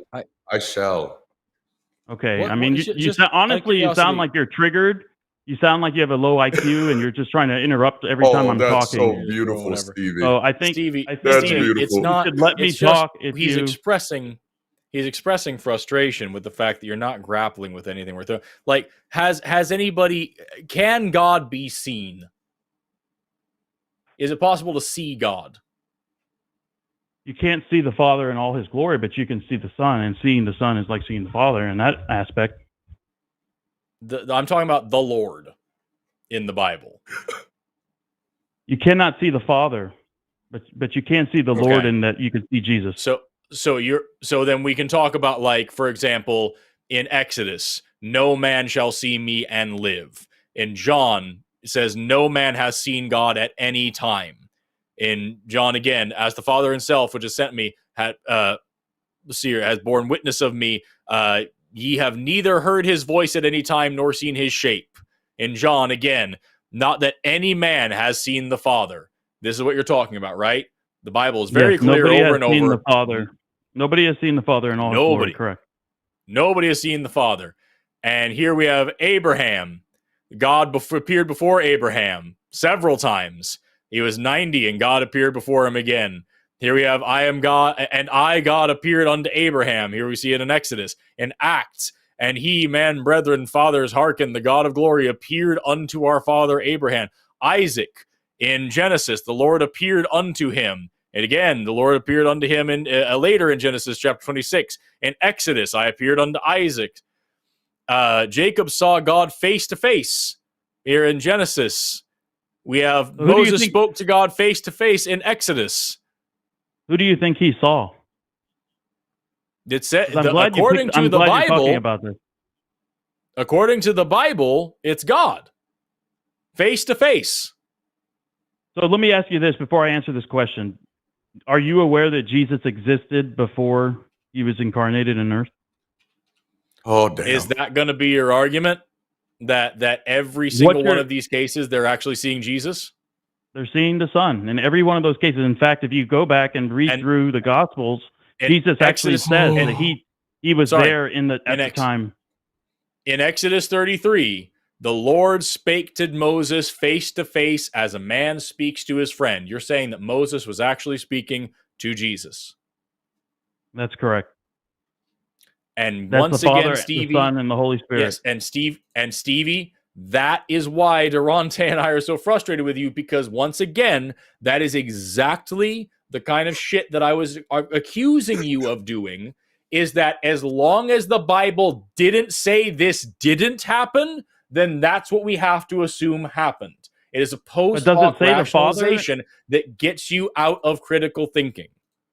Does it say the Father in any of the? I kind of feel like you guys just don't understand the text, and when I explain it to you, you get upset because you can't pin me on this when you're trying to. You know what though? It doesn't not say the Father. It doesn't not say the Father. So for the same reason that you say it is Jesus, I can say that it is God, and it means the same nothing. Except that Jesus said that he was there. Jesus claimed that in the gospel. So I'm not just making it up. What's frustrating? Jesus said that. We haven't even touched on things like the sun standing still in the sky. We haven't touched on the flood that makes no fucking sense whatsoever. We haven't touched on any of the other thing. There's no evidence whatsoever for the flood. It goes against literally and I'm not joking about this. This is not an exaggeration. It goes against literally everything we know about all science. It goes against everything. I would take you to school on that. I would take you to school on that. I would love that. We haven't mentioned the fact that it says in I think it was in Matthew that it wasn't just Jesus that rose from the dead. All the tombs in Jerusalem opened and dead people walked out of there. Zombie fucking apocalypse.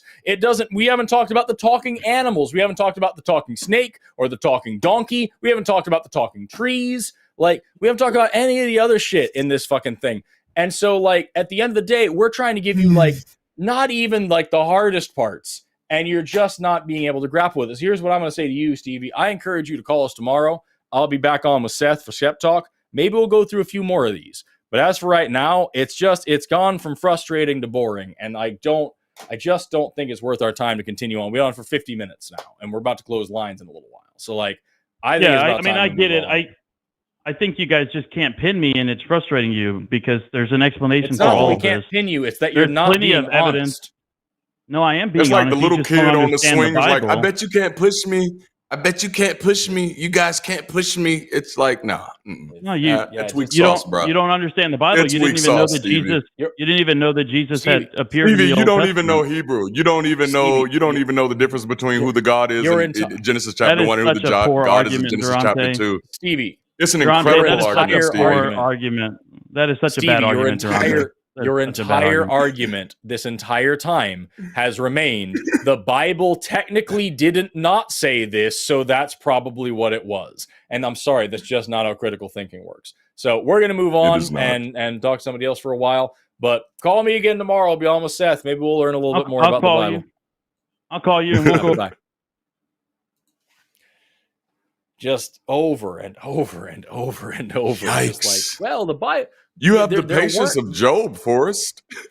Nobody said aliens weren't at the first Thanksgiving, Darante. Nobody said they weren't. So we have to assume they were. Oh, man. It's beautiful. I love it. We were on that call for a fucking hour, almost. So let's talk next to... what the fuck? So let's talk. Okay. Well, I don't know. Let's just get it. Fuck it. The Atheopagan is what it says on the thing, and it says bringing someone out of Christianity through paganism. What does that mean? Let's talk. Hey, you're on the line with Forrest and Darante. Right. What's going on? Hey, Forrest. Hey, Darante. Forrest. Hello. Your hair. Hey. It's new, different. stylish. It's like shaggy. I don't know what you're talking about. I don't know what you're talking about. He looks the same as it always has. Darante, looking clean as ever. Appreciate it. His hair is Solar always flare. perfect. So, getting into it. I dance on the line between atheism and paganism. I call myself a agnostic pantheist. I think that I don't necessarily believe the gods exist, but if they do exist, a lot of them probably exist. So I am a community member of another call-in show who brings on a preacher who fields questions as they come in, same as here, but there's, they just bring on the preacher for questioning. And the route that I've been going with him is engaging with the Bible and the parts of the Bible that talk about, or in my opinion, talk about the fact that God is not the only God. And I have come up to a interesting moral dilemma because apparently it's working, but in the way of making him believe in multiple gods rather than just one.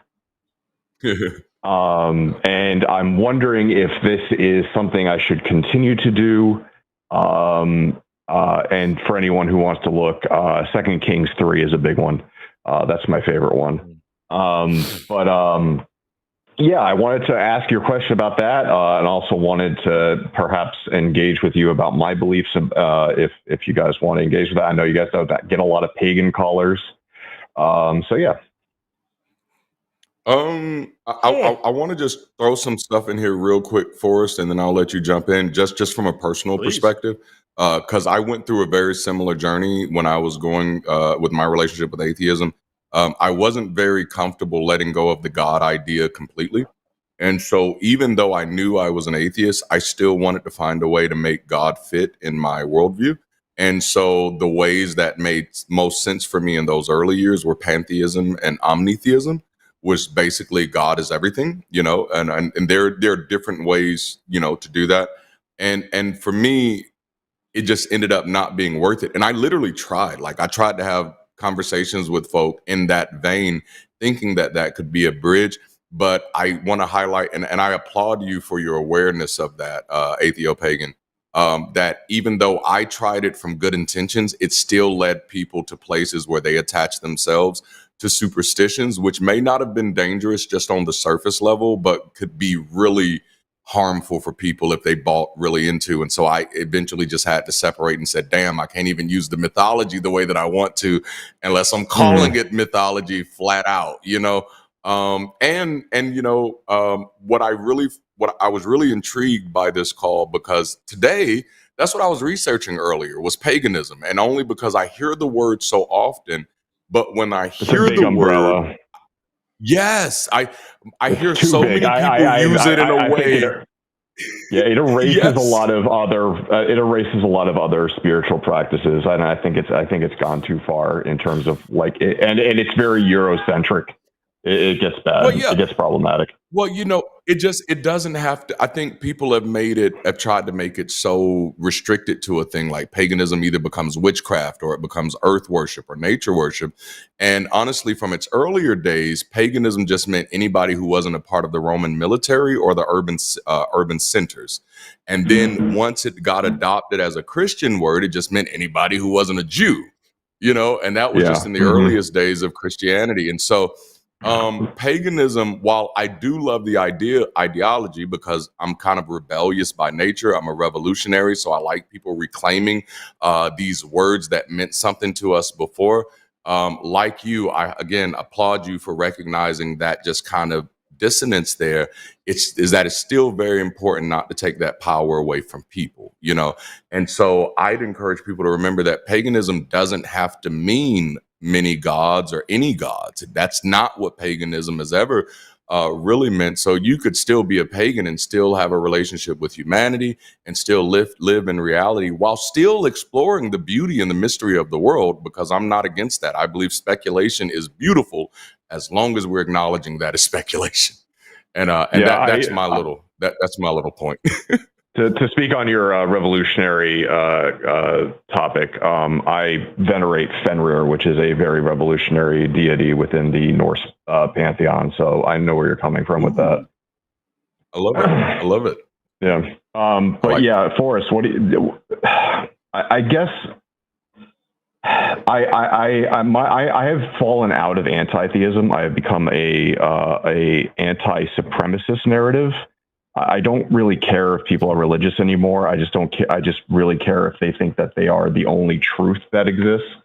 And so in my ethical question dilemma about this, I've been like, hey, at least I'm bringing them out of that, right? Yeah. Is that a win is a win, I guess. A win is a win. For me, I actually used to be pagan. I was raised pagan. And yeah, yes, that's right. It's just a general blanket term. Which denomination? Yep. And it was just a general, yeah. Whatever the fuck my parents, it was just whatever the fuck my family thought at the time, and I was taught as a kid to how to read palms and tarot cards and cast little spells and do good luck charms, and I was taught about herbalism and divination and all sorts. And yes, it was very, very East European focused because that's where my family's from. Wow. And it was just like pagan was the catch-all term for the old magic that my great-grandparents believed in. And also, I guess, Reiki and shit. So it was just whatever new age bullshit floated down the pipe that could be explained by good feelings and vibes and crystals. And then add in some divination and stuff. And so I've still got, like, back in my other library over there, I've got my old Book of Shadows and my handbooks of divination and my herbology handbook, and I've got this book called Out of Eden, which is all about, you know, different herbs and spices and things you can cure diseases with, all this shit. Then I started applying the same laws of logic and morality and critical thinking that I do to literally everything else, and it fell apart. And I there was a time. I've told the story before. My wife, when I met her, was very Christian. She was what she called Baptist-costal. We were, you know, talking about that stuff, and she learned some things that destroyed her faith. And she was already been taught her whole life why every other religion is wrong. So as soon as she lost her religion, she was like, done. And there was a brief moment where she was more atheist than me. Because she turned around, I already didn't believe in a God, but I did believe in like all this other shit.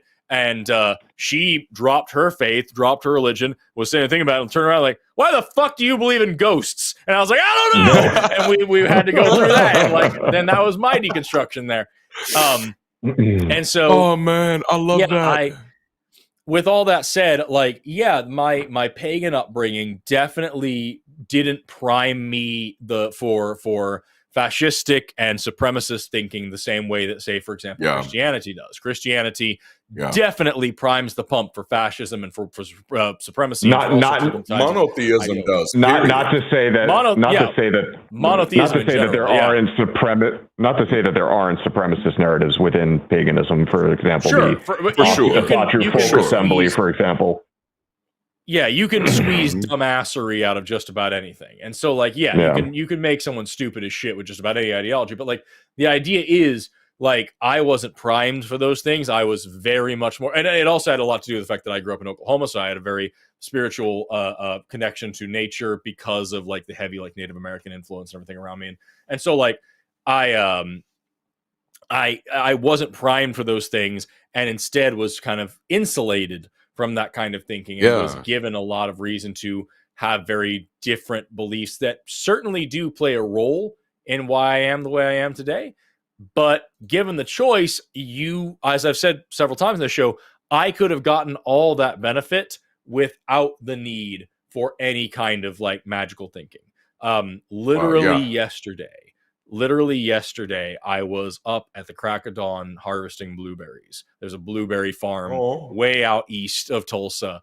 And you can go there and pick as many blueberries as you like. And because they're not paying for labor and shipping and packaging, you buy them by the pound. I have jokes. And it's so cool. Yeah, you save them. And so we're out there. We go every year, and we're out there picking blueberries. And I'm thinking about the kind of philosophy that I have as someone who's very connected to these kinds of ideologies without the magical thinking. I'm pondering the concepts of giving and receiving. I'm pondering the concepts of like nature as a balance and existing in harmony with it. I'm thinking about all these things as I'm going. These are all things that I thought of when I was a kid, but I don't need that baggage anymore. So yes, I agree with you when you say that like these kind of pagan ideals that you and I had, they're certainly better than Christianity, and they're certainly way the fuck better than any kind of evangelical ideology.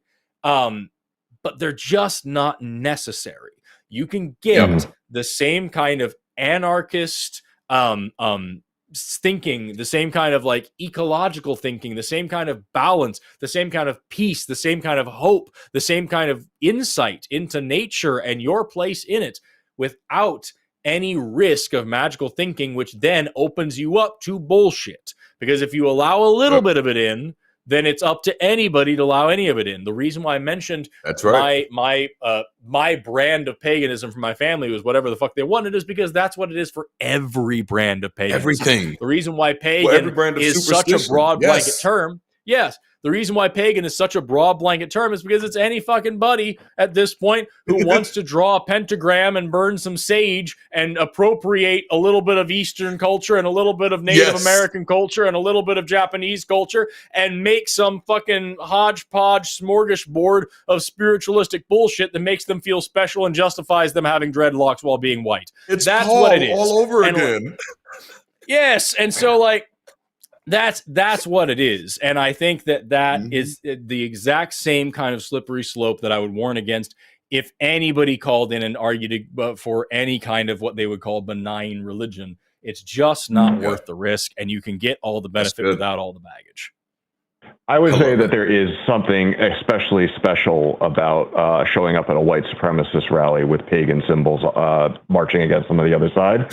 I think that counters everything you just said personally, but I wouldn't say that counters that, because I think the Satanists use the same type of MO. They show up in the costume, but they don't attach themselves to the beliefs of that. The costumes is for provocation, not for revelation. Yeah, love that verbiage. All right, well, I guess I'm going to keep going down the track that I am for now, and hopefully we can see where this discussion goes with this priest. So motivated. I love it. Yeah, blessed be and honor to all. Yeah. Thank you for taking my call, guys. Thank you for having that call. Forrest, can I tell you what I really appreciate about that call that I didn't think I would have gotten out of it? Is that I've been studying paganism for quite a few years in my life, and never in my life have I connected it to voodoo or hoodoo, as some people say it. But as an African American from the South, what you just described as paganism was very much the identity of my great grandparents, which was for them was Vodun, you know. And so that was actually just a beautiful cultural moment where I didn't see that. I never saw that connection before. My family taught me to believe in Vodun as well, as a matter of fact, and all that. And I was told, my mom used to tell me when I was a little kid that if I ever went to New Orleans, I had to stop by Madeline Laveau's grave and lay a rock on it and all these things. Because the spirits are there, and the spirits in that part of the world are very powerful, and you need to make sure that the Loa are satisfied with you and that you're not insulting anybody by walking on their grave the wrong way. I was taught all that shit. My goodness. Okay. Basically, the main the main idea behind it was like all of these native religions are all correct in their own ways, and so you need to like appreciate and that's kind of the way it was presented to me. And so it's like really just the big monotheistic major religions. These are the ones that have contorted the message and are using for domineering. All possible indigenous religions have something that you can like draw upon, and like they're like lesser gods, and like it's kind of like a all-inclusive pantheon. That type of tolerance is so fascinating to me, man. Among the polytheistic belief systems, that type of tolerance is fascinating. I love it. Yep. I know we have other calls. We went to in my hometown. There's a Hindu temple and a Hebrew temple and a mosque and a cathedral and a Buddhist temple and all these things. We would go to all of them, and it was like, man, these are just there is no one God. These are all gods, and they're all fucking real, and they're just lesser deities, like regional. It's like D&D. You know what I mean? You have like the different gods of the different areas. That's exactly how we did it. We had statues of the Egyptian pantheon that overlooked my bed. And we prayed to those guys because they were from the other, and they're real and they're there and they can help out. And we also did the same thing with the Greek and the Roman gods, and the same thing with the Norse gods. One time I got sick as a kid, I was laid up in the hospital. I was like passing. I remember being conscious, and my mom doing like Norse prayers over me because Odin could help in this moment more than Bast could. And like that, it was just fucking weird, man. So yeah. Oh man, I'm looking forward to more conversations on that. We're gonna talk. We're definitely gonna talk. Yeah, you and I are doing a podcast later on, aren't we? We do. We have something scheduled up. Yes. Yeah, we'll talk about whatever, man. It'll be great. Let's talk to. Okay, so we got. Are you cool with doing an evolution call? Really, I've been talking a lot. Do you want to do an evolution call next, or do you want to do a God exists call? I think a God exists call. Man, I'm easy. I'm easy like Sunday morning. I'm gonna enjoy it either way. I just like listening to what people say and then just thinking about it. Yeah, let's save. We're gonna save the evolution call for just a minute more, and we're gonna take this one who's been waiting just about the same amount of time, because I think that's more fair. I was pretty domineering in that last call. Let's talk to HC. Calling in from tumultuous nepotism. Ooh. All right. Sounds like the Trinity. That way. It's he. And it just says on the screen, yes, God does actually exist. Let's find out. HC, you were on the line with Forrest and Darante. How are you doing today? When you read my location, did it actually say that, or were you joking? It says TN, and I don't know what that could possibly mean besides tumultuous nepotism. Tennessee. Yep, it's pretty unambiguous in my opinion. It's not a big deal. It was either that or tiny nipples, man. I gave you the best one I could think of at the moment. Oh, I love tiny nipples. Somebody clip that. Somebody clip that.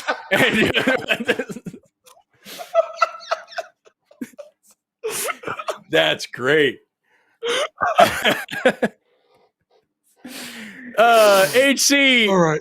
HC. What God do you believe actually exists? The Christian one. Okay. Cool. So I'm going to ask you a couple questions just really quickly, just to make sure I understand. Do you believe that the Bible is true? Yes. Okay. Do you believe, like that last caller, that it is literally 100% absolutely true, word for word, line for line, or do you think that it needs to be like interpreted and some of it's kind of allegorical and poetical or whatever like that? Just don't worry. I'm not going to be as ignorant as the last caller talked about. Oh, that's fine. That's why I want to ask. Like, which? So, do you think that the chosen one again? So again, I don't know if you answered. I didn't hear it. Do you believe that the Bible is literally 100% true, or do you believe that it's kind of like needs to be interpreted? Like 95% true. Okay, cool. And then last question from me before we move on and start talking is the characters of God and Jesus, specifically the character of God in the Old Testament. Do you believe that the character God in the Old Testament, as presented in the Bible, is an accurate and real, reliable representation of what God actually is? I would like to.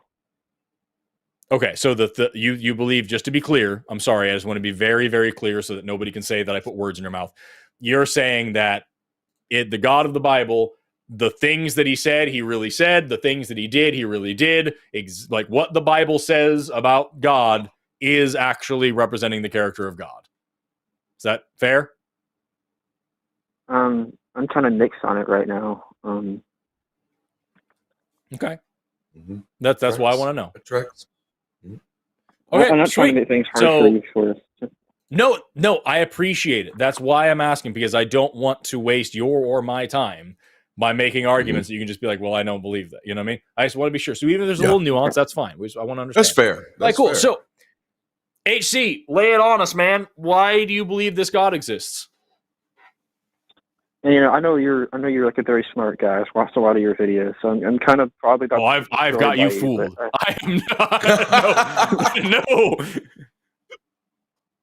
Okay. Trickery for the vibes, yo. Okay. So I just I don't know, like maybe you understand better than I do, but I just have a hard time believing like we just all came to existence by evolution, though I know you're an expert at that. And I'm not gonna sit around and like play you for a fool like some theists may do to you. You don't really see like a design present in the world that we live in today, or in like random chaos. So I don't, but let's be very clear. Even if I had no understanding of where life comes from, or how it diversifies, or where planets come from, or stellar nucleosynthesis, or any of these things, if I didn't know absolutely, wipe all scientific knowledge from my brain, right? I don't know anything about how this planet got here, how we got here, any of that. That's still not a good reason for me to just say, well, then it must have been fucking some guy. You know what I mean? The thing about critical thinking, about evidence and all this stuff, is that I have to have a reason to believe something before I believe it.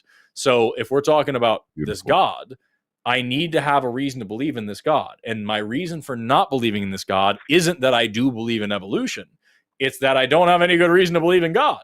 You understand what I mean? It's a great point. It's the same. It's just like saying if I had a Christmas present right now and I didn't buy it, that's not a reason to believe in Santa Claus. I can just say, all right, there must be some other explanation here. You know what I mean? I don't have to know where the Christmas present came from in order to not believe in Santa. I need to have a reason to believe in Santa.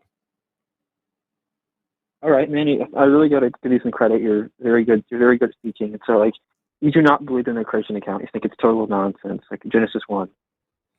Correct. And the reason why, again, I know I just said this. I'm not trying to bloviate here. Yeah. But like, the reason why I don't believe in the Genesis account is not because I have a better explanation. I do have a better explanation. The issue is that the Genesis account doesn't hold up to scrutiny. It has no evidence supporting it, and it actually has a lot of evidence contradicting it. So, like, if we look at just logically thinking through the Genesis account, it doesn't work. And then when you combine that, the evidence that we actually do have for like what we do know about the formation of the planet and the order in which things came up on this planet, there's really no reason to believe in this Genesis account at all. Yeah.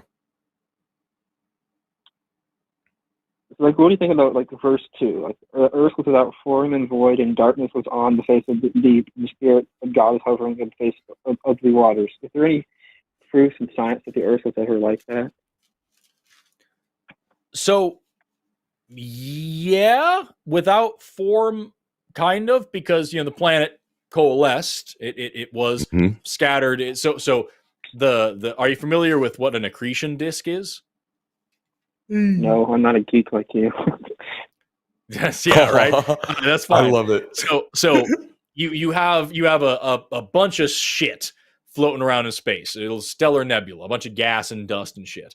A star forms in here just from gravity. There's a little bit more hydrogen over here, and so that's got a little bit more mass, and so that pulls more hydrogen in more and more and more, and you get this big ball of hydrogen, this big star that gets so big that the weight and pressure of it kickstarts a nuclear reaction, and that happens because PV equals nRT, which is like the basic law of chemistry, what we call the ideal gas law. So the more pressure, more gravitational pressure that's on this, the higher the temperature is going to go, and eventually you get to a point where you can have fission or fusion happening. Not fission, the opposite. You have fusion happening as you get a star, and now around this star, you still got all this shit. You've got all this leftover dust and stuff that's all going in all different random directions.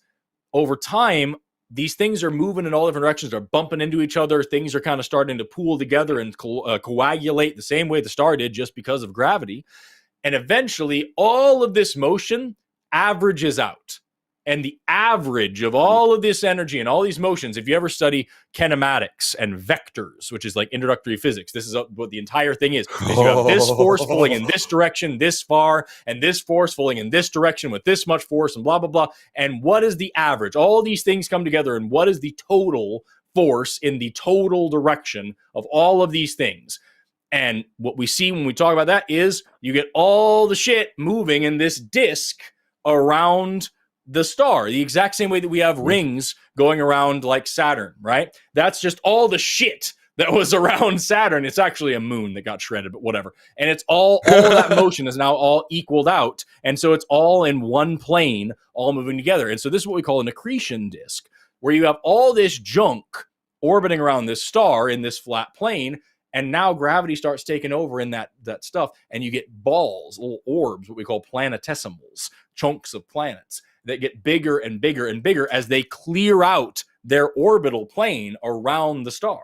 So as they orbit around the star, all the other stuff that's in that same orbit gets sucked up and becomes part of this planet until eventually you get just solid planets with not much in between them. Yes. And there's a lot of little cool tidbits of information that I'm leaving out in there. I am grossly oversimplifying all of this, but like the point is, like, that's something that we can like actually break down, and we can understand piece by piece how these things work, and they go in line with the laws of physics as we understand them. And also, more importantly, we can see this shit happening when we look out around the universe. So you ask, does the first couple of lines of Genesis make sense? Yeah. There was a time when the Earth was without form. It was just a bunch of space dust in this accretion disk around the sun. But you certainly wouldn't have called it Earth at that time. Absolutely not.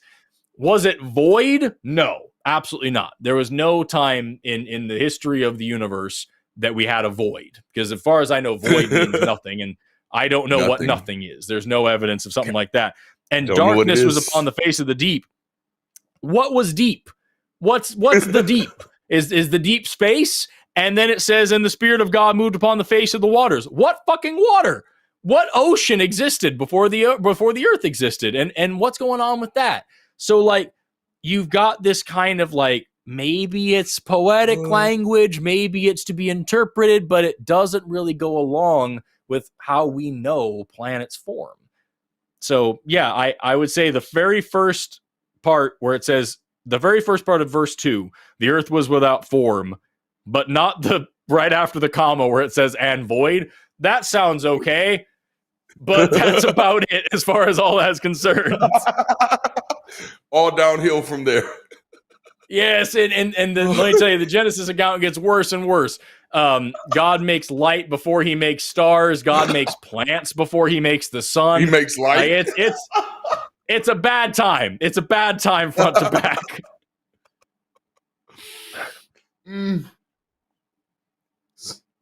Boy.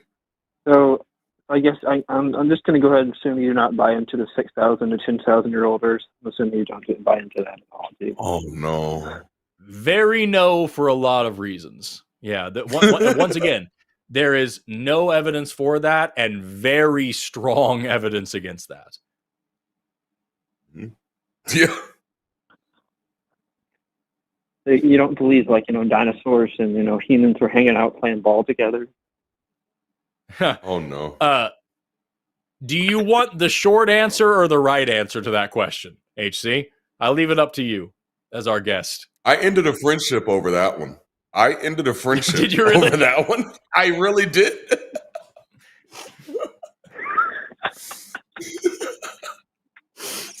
Oh, man. I guess you can give me the short answer if you want to. Yeah, the short answer is no. The dinosaurs went extinct 66 million years ago. Humans only evolved 200,000 years ago. So no, there's no reason to say. And again, there's no evidence for it and strong evidence against it. Yep. Okay, so because if you can find me if you can find me one Tyrannosaurus fossil with a human fossil in its stomach, I'll talk to you about it. We'll figure it out. We'll have some questions. But until that happens, man, no, it's not. No, definitely not. I don't think the Flintstones was a documentary. Oh, that's beautiful. That needs to be clipped now. Like, damn it, that was perfect. It was not a documentary, though. No, it was not. Mm-mm. Like HC, I had a pastor friend. He and I was talking. And we were talking about books we were reading and talking about thoughts we were having. And then he said to me, "Man, you know what I thought? I thought about how bad it must have felt for Noah to see those dinosaurs out there dying with those people." And at that moment, I decided I needed to come out of the closet as an atheist and find new friends, because this shit was not going to work. I could not be friends with people like this no more. Literally ended the friendship. That was it. That was done. I can't do this. D's nuts, bitch. Right? And partly because Forrest, because what I didn't think about before is like the inhumanity of that statement. You cared more about the dying dinosaurs than the dying humans in that moment. It was just like, oh yeah, I'm done. I'm done. I can't do this anymore. So, Forrest, have you ever heard of the excellent scientist called Ken Ham? He's a genius. Oh, right? Man. Yeah, he's doing this to us on purpose at this moment, man. Yeah, at this point, I don't believe you believe these things either, which I'm okay with, because we got some good information out of this. But like, yeah, there's a healthy laugh. If you go over to my channel and watch my Reacteria series, watch the videos I make about Answers in Genesis. Like, that's what is crazy is like Answers in Genesis. They are so notorious for being such absolute liars about everything they say.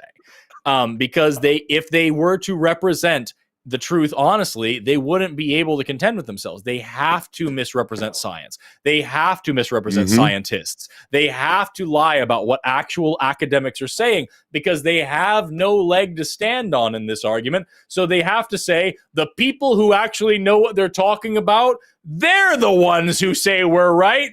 And that's why they say we're wrong, because something conspiracy theory. It's rough, man. It's real rough. Okay, I'm not a troll, by the way.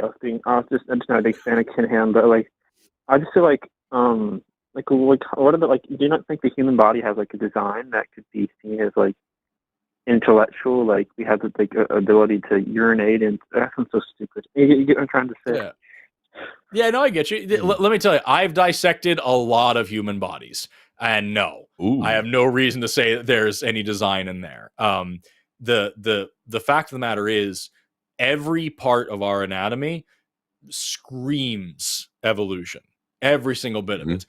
Because yes, there are incredibly, remarkably, unbelievably, mind-bogglingly complex systems going down to the molecular level. It is absolutely breathtakingly extraordinary how our bodies work, and there's no part of learning science takes away from that. That's what creationists love to hinge on. They say, look at the amazing complexity of these proteins, of these complexes, of these cells, of these organs, of these organ systems, and they're fucking right.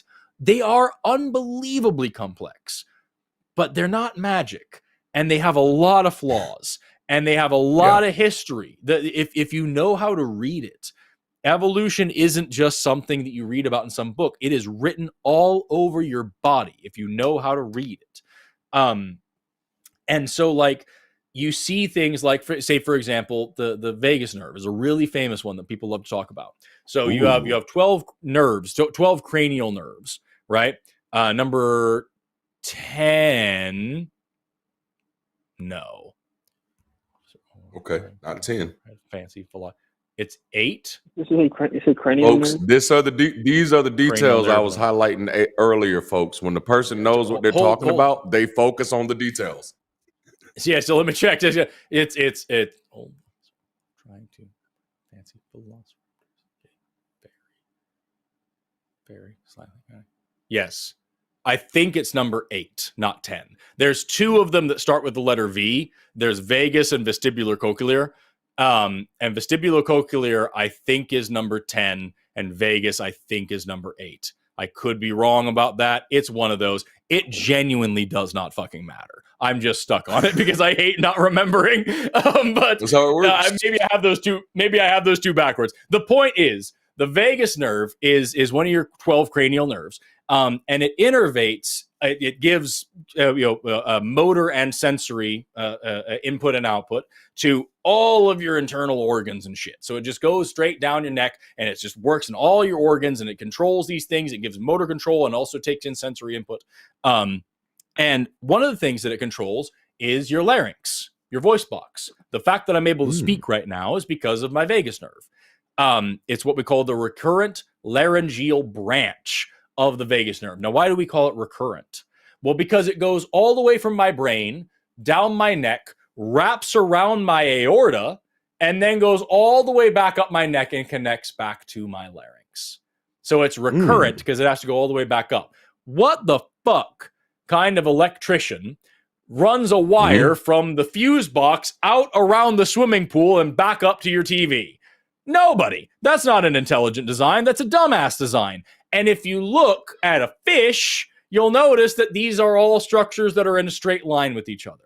And when we look at when we look at the development of a human embryo, we see that what we would call colloquially the gill slits, the pharyngeal slits and pouches here, these things actually form the aorta. When you look at them in a fish embryo, then they're going to just become these gills. But this thing is going to sloop down here and become this part of your heart. And what does it do? It hooks around the vagus nerve and drags it down with it.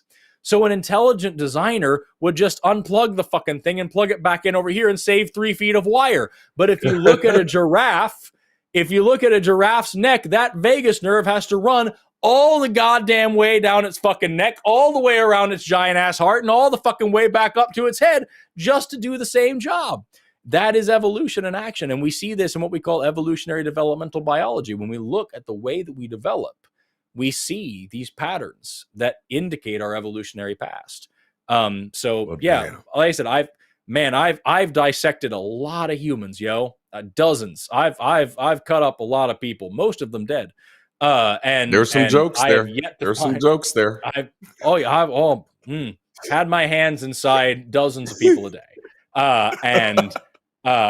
You get a phone call, you're like, hey, I can't talk. I'm right in the middle of somebody right now, and that meant a different thing when I said it.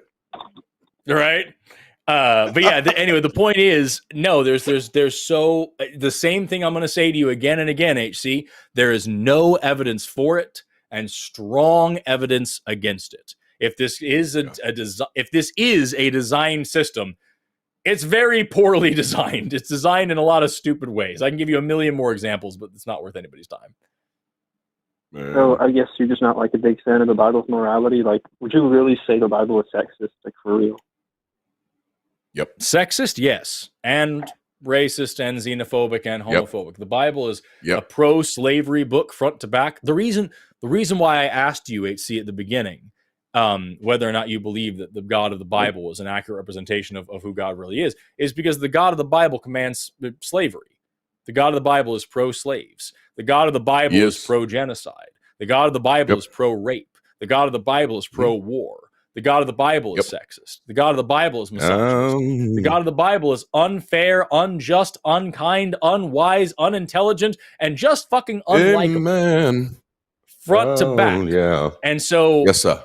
That's why I asked you that, because I don't know how much you've actually read it. I don't know how much you just, maybe you're a kid who just listened to their preacher and you like the message and you haven't gotten too far into it, and that's fine. We've all been there. Maybe you're a devout Christian who's read the Bible several times, and now I got a real fucking problem with you because I want to know why the fuck you think slavery is okay. But like, there's no matter where you are on that spectrum, the morality of the Bible isn't morality. This is not a good book. There are good things in it. There are good things in it. There are some corn amongst these turds, my friend. I promise you that. Come on, sir. The book of Acts talks about the perfect Christian society where no one has any possessions they claim for themselves and they share everything amongst them and there is no one in need. Jesus Christ says that what you do to the least of your brothers and sisters, you do to him. You fed me when I was hungry. You clothed me when I was naked. You visited me when I was in prison. You cared for me when I was sick. The Bible is very clear that you should distrust politicians and rich people. It is easier to fit a camel through the eye of a needle than to get a rich person in the kingdom of heaven. The Bible is very pro-skeptic. St. Thomas does not believe in the resurrection of Jesus until he puts his fingers in the holes in his hands and feet and side for himself. And it says specifically that Jesus proves himself in many ways to the disciples before he expects them to believe. The Bible has so many good messages in it, but they are buried among mountains of absolute, reprehensible, inexcusable, unjustifiable, vile bullshit.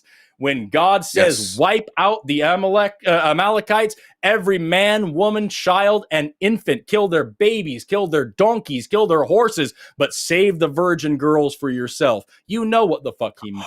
When God says it is okay to keep slaves and buy them from the heathen among you, you can beat them until they don't die. As long as they don't die within 2 days, you can pass them down to your children. They are your property forever. You know what the fuck he meant. When God rapes Mary because she is an underage girl in an imbalanced power dynamic. That is statutory rape, and it is not okay, my friend. The God of the Bible is a monster.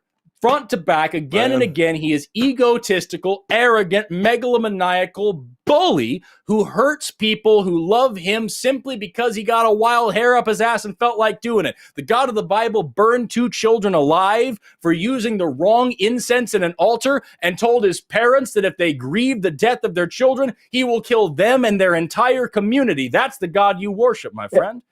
So yes, there is some good in the good book, but this book is motherfucking evil, and it has been used to justify oppression and repression and regression throughout the course of our history for the past 2,000 years. It is not worth saving. You can get all the morality without all the evil, HC.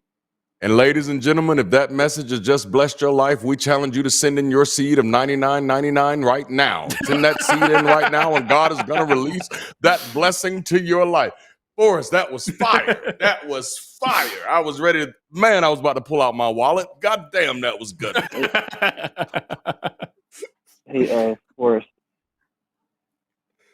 Man, what's up? Did God actually do that? Did he actually threaten Did God actually to agree to a kid? Oh, girl, let me read you the passage. I want to see that. Fine, I've got it. I'm not calling you a liar. I'm just like actually shocked it's in there. No. Hey, don't ever apologize for asking to fact check me. I value evidence and reason and good critical thinking. If you believe what I said because I believed it, or if you believe what I say because I said it, you're doing it wrong. So hold on a second. That's right. That is. Oh, that's such a good point. Leviticus chapter 10. Blah, blah, blah, blah, blah. Let me turn to that part right here. Chapter 10. Here we go. So Leviticus chapter 10. We got they named their kids Nadab and Abihu. So good that they died. Nadab and Abihu, the sons of Aaron, took either of them his censer and put fire therein and put incense thereon and offered strange fire before the Lord, which he commanded them not.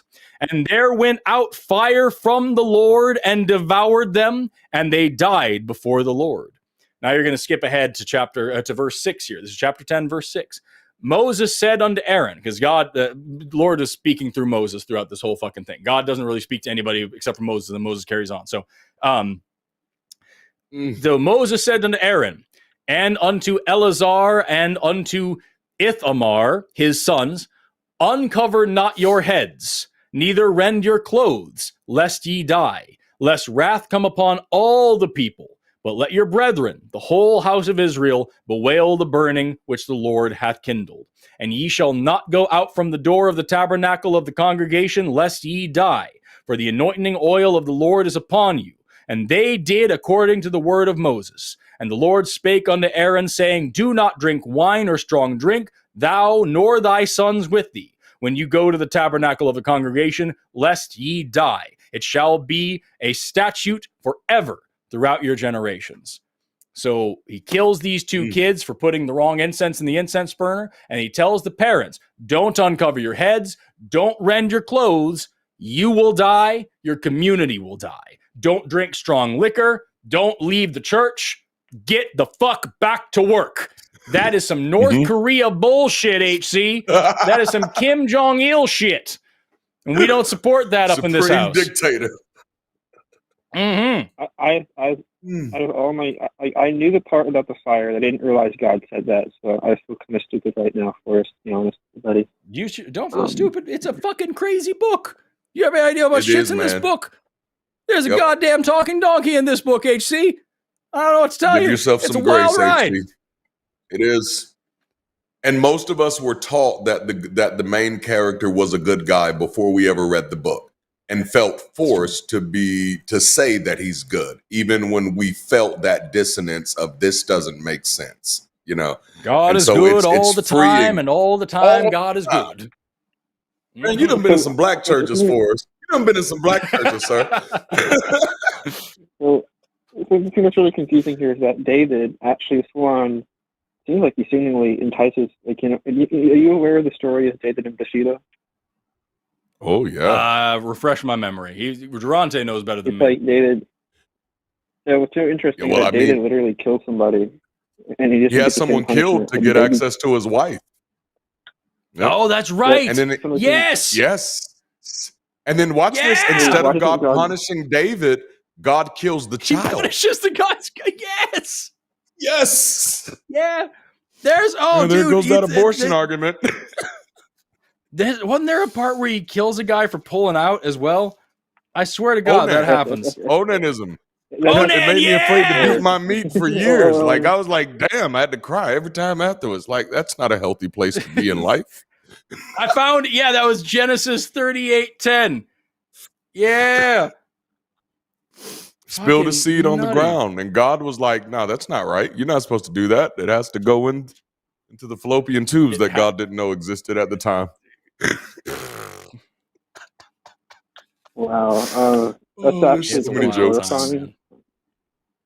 A pretty horrifying chapter, Forrest. I didn't even know that was there. You know, I've heard about the story before. I didn't realize he full on said, "Don't you dare cry, or you're going to die." I didn't realize he said that. He absolutely did. Don't prostitute your daughter to or cause her to be a whore, lest the land fell to whoredom and the land full of wickedness. Keep the prostitution is bad. Prostitution is bad in Leviticus 19. This is immediately after all the parts where sex slavery is good, and you can sell your daughter into sex slavery. I'm literally just flipping through right now. I'm just flipping through my Bible, and I've got a bunch of highlights, and I've got a bunch of notes in the margins, and then I wrote, and that part, sex slaves are good, prostitution is bad. It's like just it's fucking crazy. I don't know why. Man. Like this.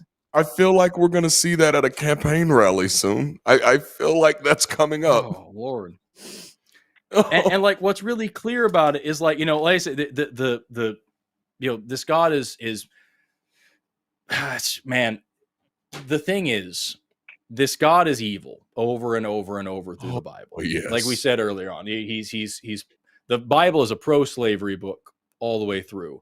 God commands, you know, women don't get to speak and hold positions of authority. God allows for women to be, you know, tortured and brutalized and sold and treated as second-class citizens. God allows for genocide. God commands it. In fact, the reason why David, if it was David is the king instead of Saul, because Saul was put in power first and didn't kill enough people. And that is God's like, correct. hey, I told you to completely wipe these people out. And Saul was like, well, I thought we might be able to keep a cow or two. And God was like, fuck you, and took him out of power, tortured him with demons for the rest of his life, and put David in power. And so like this, God is evil over and over. And then Jesus comes in the New Testament and says, I am the same as I've always been. I come not to change the law, but to fill it. Not a jot or tittle of the law shall change till all things come to pass. I am the same in the past, present, and future. I am the Alpha and the Omega. And nothing has ever changed. I am that I always am. So you don't get around the bullshit that you haven't said this, HC, but you don't get around the apologetics bullshit of saying, what about the context? And what about the Old Testament versus the New Testament? First of all, if you're going to say that God was bad in the Old Testament, we have to throw that out. Well, then guess what? You throw out the fucking Ten Commandments too. The Ten Commandments in the Old Testament. All 3 versions of them, by the way, are because they're different depending on what part of the chapter or the book you read. But also, and I'd hold anybody to task. I'd hold anybody to task to say that the New Testament is a positive book. Like, you're going to have to demonstrate that. You're going to have to prove to me that Jesus was a positive character. He called people out of their name. He disrespected people's funerals. He praised a woman for giving her last to the church. Literally, he did not refund her for her money. He said she's doing an awesome thing because she's given more than all of you. And if we saw a prosperity preacher do that today, we'd call that shit out for what it was. Jesus literally attacked people on property that was not his, that he had no ownership to, but he sat there, contemplated, actually pulled together a cat of 9 tails and started beating people. He is literally assaulting people. When I often warn people that most of what you think about God and Jesus is a presupposition and is not from literary analysis. Because if you're actually analyzing the text, Jesus is just as bad as God is. He is a horrible character. Like, I mean, Forrest brought up something earlier about when Mary clings to him after he is allegedly resurrected, and his language as a sociologist, I think about things differently. And I know that rubs people the wrong way, but his language to her is so dehumanizing. In the text, this is a woman who has given her life for this man. And she sees him after watching him crucified, according to the text. And she runs to embrace him. And his first words to her is, "Do not touch me, woman." Can you imagine how dehumanizing that is? And these are the things that we allow ourselves to gloss over when we're reading through the Bible.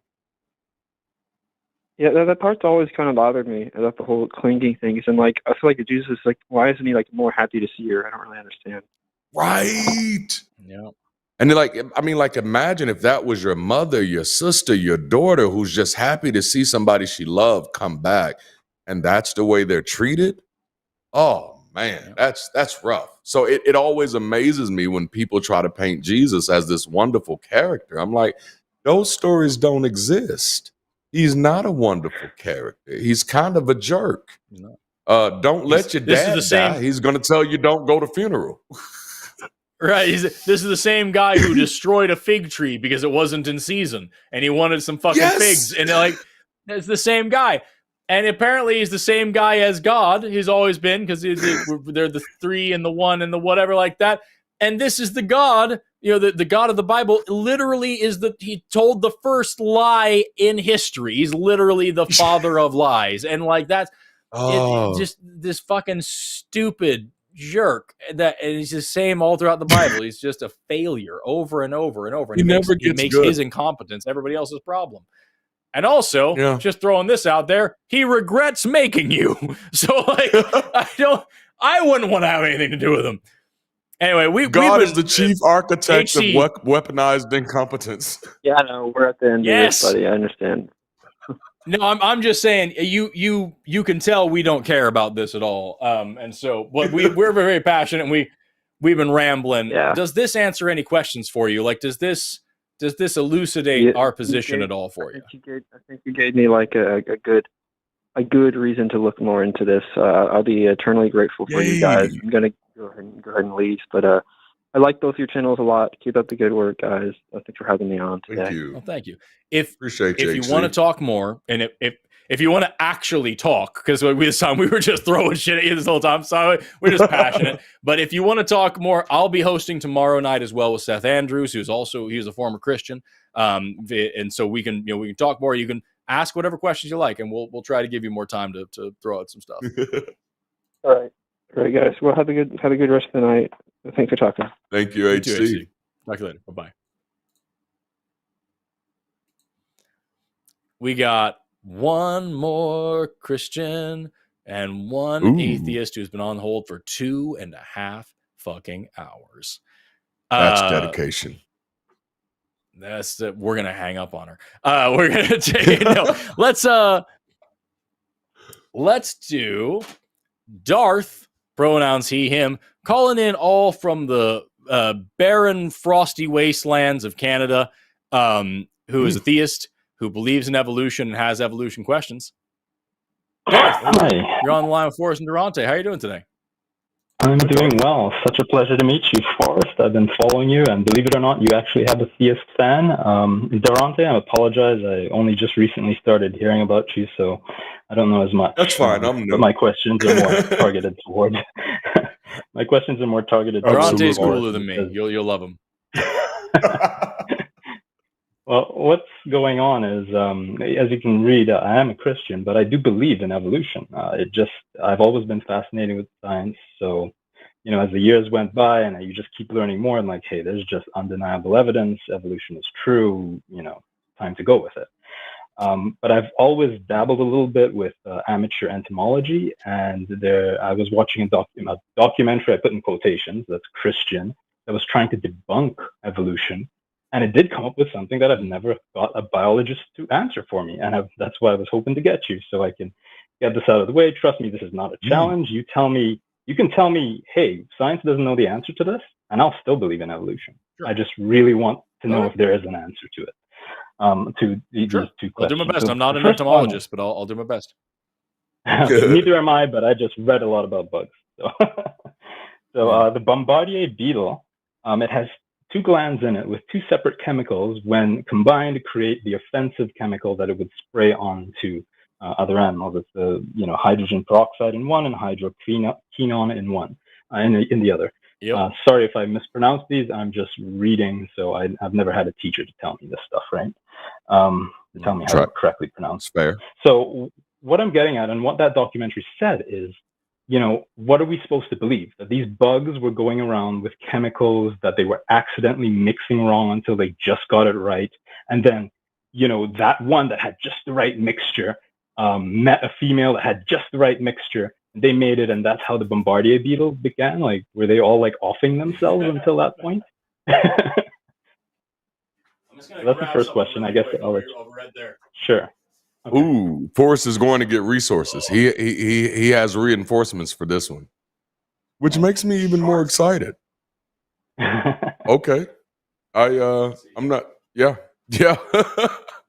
Oh, he can take his time. I'm okay. I'd rather the right answer and wait. Absolutely. And we appreciate you for, of course, calling in and asking it, man. Like I'm always excited when questions about different areas of science that I'm not accustomed to are asked, because it gives me an opportunity to sit on a front row seat and kind of learn in from that. And so, from my perspective, I get to look at that from a sociological perspective and learn so much from Forrest. So I'm actually very interested in what he's getting ready to pull from his arsenal, because I think this is going to be really good. We both wait on bated breath. Okay, so right. Okay, so the reason why I stepped away, like I said, I am not an entomologist. It's not my specialty, but I did have some resources about this. So I'm going to give you a couple of things. First of all, is that the Bombardier beetle is a really, really, really common one for what we call irreducible complexity. So irreducible complexity is this idea coined by Michael Behe, which is this argument for intelligent design that basically boils down to the argument from incredulity. It is the entire argument is just a lack of imagination. I don't know how this could have possibly evolved, so it didn't. Mm-hmm. And that's it. And you just don't come up with any possibilities. And it ignores the fact that just because you don't know something doesn't mean magic happened, right? But that's that out of the way. Couple of important things to notice is that, number one, having a special receptacle, a little pouch or a thing to hold caustic chemicals is certainly not unheard of in biology. You have one. It's called your stomach. And so that's not too crazy. As far as how we actually get here, this is one possible sequence, one or plausible a sequence of evolution that's just kind of proposed and backed by evidence. And this is not definitely how these things happened. But this is just one. I remember this book, they had one laid out idea. Insects produce quinones. Quinones. I'm not I was going waiting in on on you to that. tell me. That sounds like Star Yeah. Wars at this moment. That's Qui-Gon. Quinones. I don't know much about this area. It's not my field. I look very silly. I have some friends who are entomologists. They are punching their computer screens right now. Insects produce quinones for tanning their cuticle. The cuticle is, I believe that's the part where the exoskeleton grows from, if I remember correctly. Yes. Quinones make them distasteful, so insects evolve them to produce more of them and to produce other defensive chemicals, including hydroquinones. So that's step one. We already know these things are there. We already know what they're for. We already know that they have evolutionary advantage not only to the individual directly, but also in predator defense and whatnot. Like, so we have that settled. Number two, the insects can evolve depressions for storing these quinones and muscles for ejecting them onto the surface when threatened or with being eaten. The depression becomes a reservoir for secretory glands, supplying hydroquinones to it. This configuration exists in many beetles, including close relatives of the bombardier beetle. So, again, having a pouch full of caustic fluids isn't unheard of in biology. And here we can see these exact types of things. We already have situations like this with a reservoir and dedicated muscles for excretion in certain circumstances, including predator defense. We already see that in nature.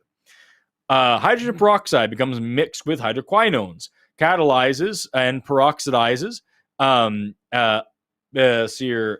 These appear along the output passage of the reservoir, ensuring that more quinones appear in the exuded product.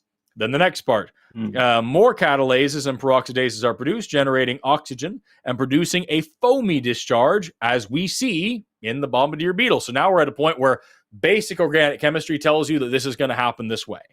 Then finally, as the output passage becomes hardened into a reaction chamber, which you would expect to happen if you're having these kinds of reactions in small order and then getting more and more as this chamber hardens further and further, still more catalases and peroxidases are produced, gradually becoming today's bombardier beetles. So it doesn't have to be a big, crazy, explosive reaction at first. It can be a very small reaction using chemicals that are already there and using structures that are already there to extrude them. And as that reaction becomes better and better, you're going to need a bigger and bigger reservoir and a more and more hardened extrusion tube to make it work.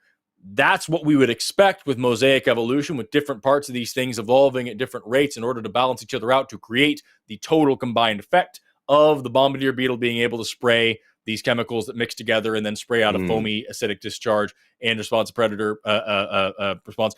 And all of this involves things that already exist, structures that already exist, chemicals that already exist, chemical pathways that already exist, everything that already exists today, and we can see analogs of in living beetles. And the reason why I think this is really important is because one of the ways we can talk about the evolution of the eye is this. Just follow with me for a second, right? Yes. You start with a patch of photosensitive cells. Those photosensitive cells then dip in. You get what we call a cup eye. So with the photosensitive cells, you can tell the difference between light and darkness. With the cup eye, you can now tell the direction at which light rays are coming in. So now you have a directional thing. As that cup eye gets really deep, you now have a pinhole camera. If you wear glasses or contacts, take them off and make a tiny little pinhole to look through. The smaller the pinhole, the better resolution you'll see as if you're wearing glasses, because you get really, really, really high resolution images as light can only pass through this one tiny pinhole and hit a big, broad retina back here. Then you slap a lens on the top of that pinhole, and then finally you grow some muscles which can squeeze and adjust that lens to help focus light. This is a step-by-step proposed process for the evolution of the eye. And just like with that beetle, every single one of those steps are things that we can see in living animals today. And they are all useful to those animals. None of them has a half-formed, useless eye as that animal waits to get a fully fledged eye in a couple million years. None of that happens. In the beetle, every step of that proposed evolutionary pathway is something that is beneficial to living beetles today and could reasonably move into the next one in just a few generations. So when we talk about stuff like this with the bombardier beetle or whatever the fuck else, the entire creationist argument is this is so complex that if I took one piece of it out, then it wouldn't work. But that's ignoring the fact that that's not how evolution works. You can't just pull one piece out because the pieces didn't evolve in the exact state that they're in right now. They evolved in simpler, more rudimentary states. And the states that they're in right now are using derivatives of those simple states to make something more complex. That's the way every fucking thing that's interesting works. It's just emergent properties. So the argument from irreducible complexity is just the argument from incredulity, a general lack of imagination, and a desire to invent magical reasoning when you just have ignorance. But much to the chagrin of people like Michael Behe, Stephen Meyer, and the other people who push this dumb shit, ignorance is not evidence. That's just not how science works. Yes, sir. That's a t-shirt. That's a t-shirt. Thank you so much. That's very detailed, but that was only the first question. Second one, if you don't mind. The thorn insect, it evolved to resemble its habitat. And in the documentary they couldn't explain it either, but I'm hoping you can explain. How does the morphology or the physiology of this insect change to match where it hangs out? I just can't imagine sitting next to something forever and then one day appearing to become that thing. I got that bitch on the cover of my introductory biology textbook from my very first degree. Nice. Look at that guy. What you're talking about now is a little something we call evolutionary developmental biology, which is all about how differences in development change the overall trajectory of something's evolution and can rapidly and dramatically modify their bodies in the long term. And the farther back you change that that development, the more dramatic that change can be, and the more rapid you can have those major evolutionary changes. Fact of the matter is, thorns and thorn insects work for the exact same reason. They're pointy, and you don't want to stand on that or eat it. Exact same fucking shit. And so, if you got if you have an insect that's slightly pointier than another insect, it's less likely to fit down a bird's neck. And so, you just lean into the pointiness, and you don't have to have just mutation selection, simple little tiny gradual. Because of evolutionary developmental biology, at the embryological stage, you can have differential deposition of certain cells that are going to cause the cuticle to produce an exoskeleton that looks a dramatically different way. This is why you get sudden massive changes in the size and shapes of limbs, or the numbers of limbs, or how many vertebrae you have, or what's going on, because you have these genetic switches that have to go in a certain order. And if you switch up the switches, you get a totally fucking different outcome. Same genes in a different order gives you a new organism. That's not even talking about changing the genes themselves. So the super reductionist creationist straw man of evolution saying you're talking random mutations, little changes of DNA creates all these things. Yeah, motherfucker, because you have not just that as the whole. That's not the whole pie. You got that, and you've got epigenetics, and you've got evolutionary development, and you've got all sorts of other things that all factor into this. So it's not just getting slightly pointier and pointier and pointier. There's so much there that is so much more beautiful than really fascinating. Any creationist mind could possibly wrap their head around. Yes. And the very last question, it's not really, I have to confess, that biological, but it is science, so I'm hoping you can answer it. It involves the watchmaker argument. It's something I've always struggled to grasp. The old typical thing, you find a watch in the desert, of course it was designed, right? But I would like to propose a scenario similar to it that I think will be more a better form of argument. So let's say, we get to Mars and we found a quantum computer just lying on the surface of Mars. We finally came across this. Wouldn't we then be forced to say that it was designed? There's no aliens. We didn't find any aliens. We just found this quantum computer that we didn't put there. So how is that? That's still not a better argument for the watchmaker? Nope. Okay, could you explain? I would say not. I could argue because in both the only directions. reason You I go would first. say not is because evidence of what you see, the evidence of a quantum computer would not be evidence of a designer. You would have to make a leap to get there. I live in the place that I don't give myself permission to know anything that I don't actually know. That's how I protect myself from bullshit. I don't find any utility in leaping, right? So if I see like, oh, there is a quantum computer in Mars, then the only thing that I can verify is that there is a quantum computer on Mars until I verified further. From an academic pursuit, there is no utility in literally claiming what it is without knowing first. So as a fiction author, I give room for speculation. I can speculate a million different things of what it could be, but to attach myself to what it is without actually knowing what it is would actually be a deviation from academic pursuit. I'd have to give myself that. I'd have to allow myself to live in that humility of knowing what I don't know. And that what this is evidence of is that this exists, not that someone created it. And I could only attach myself to that idea once that had been demonstrated, not any moment before. Okay. I think that's a very good point. I'm going to argue in the opposite direction just to give both sides, because like I think that's fine. I don't disagree with you, but just to take it in the other direction. Yes, I only know of quantum computers being created by intelligence. I have evidence of quantum computers being created by intelligence. The reason why the Watchmaker argument and things like this suck is because watches and quantum computers, not only do we know that humans make them, but when we look at it, it's made of parts that are made of parts that are made by people. Like every bit of that thing. There is no individual part of it that every single one of them have been shown to self-assemble. And also now we're showing them self-polymerize as well.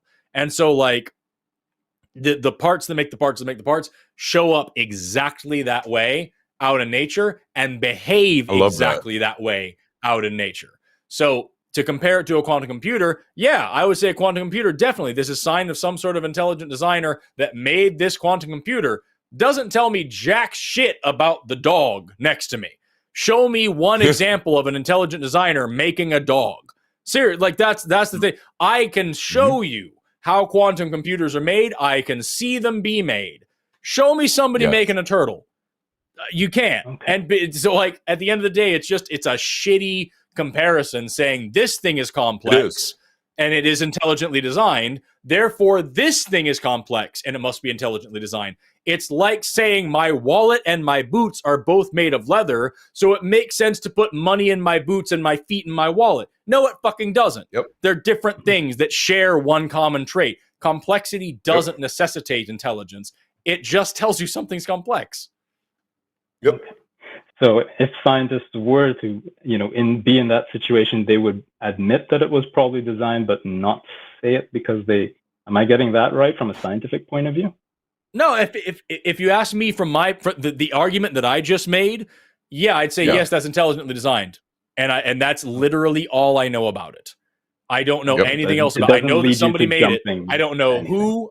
I don't know who. I don't know how. I don't know when. I don't know where. I don't know why. But I know that was made by somebody. If you take Darante's argument, you literally just walk it one step back. I don't know what the fuck is going on here. This defies logic, and I'm not making any assumptions until I have evidence. Both of these are skeptical points to make, but none of them get you to maybe Jesus, which is actually it was a common issue in anthropology, right? So in anthropology, we'd find old artifacts and we'd say, these people are worshiping the sun because this is what sun worship looks like. But the problem is when you do that, you are superimposing what sun worship looks like to you to what it looks like to those people. And so at that moment, you literally know nothing about those people and what they were doing. And so you've literally made an assumption that you don't know. And so one of the positions that I take as a skeptic is that, like, if I don't know, I just don't know, and I don't feel forced to know. If someone says, well, hey, this has to be that, if someone says that to me, they have to be able to demonstrate it. If they can't demonstrate it, then I can't buy into it. Otherwise, it's just an argument of incredulity. It has to be this because you really, really believe so. But the question is, can you demonstrate it? And that became a really strong point for me. I converted as a pastor because I realized so many views I had about other people's sexuality, about what other people wore, about how other people lived their lives had absolutely no utility. And like literally, I had no reason to believe those things other than it was in a book and it looked like this. But so after that, I said, you know what, like, I don't ever want to put myself in the position of dehumanizing another person again. And so because of that, if I know that I've not been interested enough to actually do this research and actually do the hard work, I'm not going to give myself permission to have an opinion on it, because that is a slippery slope towards creating harm for other folk, you know? And so that's the approach that I often take towards stuff. It could be this. It could be a quantum computer. The question is, do I know enough about quantum computers to be able to say this is a quantum computer? And in most cases, that's a very good point. 99% of the people that I've talked to are not people who are qualified to say what it is. They just say, I heard somebody else say this is what it is, so that's what it is. And that's, you know, I run into that so much. Yeah, that's a very good point. That's a very good point. Yeah, I listen to your guys' podcasts and your conversations all the time, and one thing that strikes me is how many theists think that they can call this line and stump you on stuff. For me, Christianity and religion, it's faith-based. You cannot you can't do it. You're walking into a trap. And I think if more of them knew it, then you guys would probably get less calls and it would ruin the show. But I sometimes just listen for fun to hear these guys get cooked. And I'm just like, come on, there's no way you're going to convince someone who wants proof of God. Yeah. Nobody's ever going to. As a former believer, Darth, I can absolutely agree with you that as a former believer, I would have never called in. I would have never called in.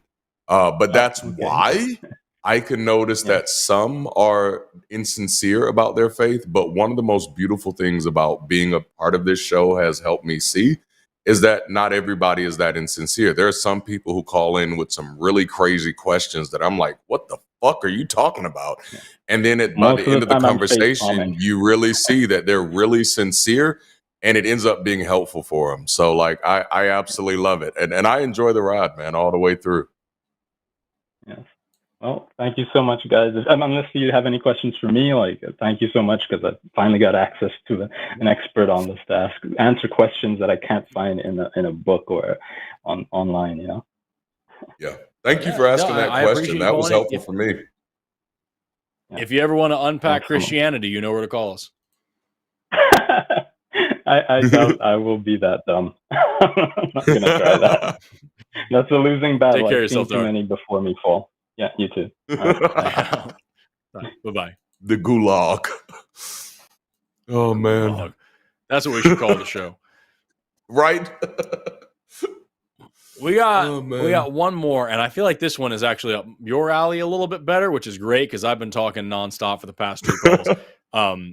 Let's see. We got our last call of the night, who's been waiting for 2 hours and 46 motherfucking minutes. We got Ashley, pronouns he, her, she, her, pardon me, calling in from Victorious Aardvarks, who wants to know, is it ethical to sanitize Bible stories for children? Interesting question. Ashley, you're on the line with Darante and Forrest. How you doing? Let's hear more. I'm doing good. I was for VA. I was expecting vacuous abyss, but that's a good one. That's a good one. Vacuous abyss. Yeah, that's heavy. Yeah. But yeah, thank you for not hanging up on me. I heard you might. So but yeah. So my question is mainly like, so when I was a kid, I really liked Veggie Tales. My parents were Christian, and they kind of tried to get me into it. I never really bought into it seriously, but I liked Veggie Tales as a kid, and I was kind of looking back on some of the episodes with my knowledge of my more advanced knowledge of Christianity as I've gotten older, and I know that about some of the stories that they adapt and what the truth, or rather like what the actual story that they're adapting is. And it gets kind of uncomfortable to watch some of them. Like one of the ones that comes to mind is, as you guys were talking about with one of the other callers, is David and Bathsheba. That story gets adapted to King George and the Ducky, where instead of lusting after a woman, the titular king wants this little kid's rubber ducky, so he sends him to war. He comes back like changed, and it's like when you know that it's actually meant to be about a woman who he kidnaps and rapes, and it's like it gets really uncomfortable to watch.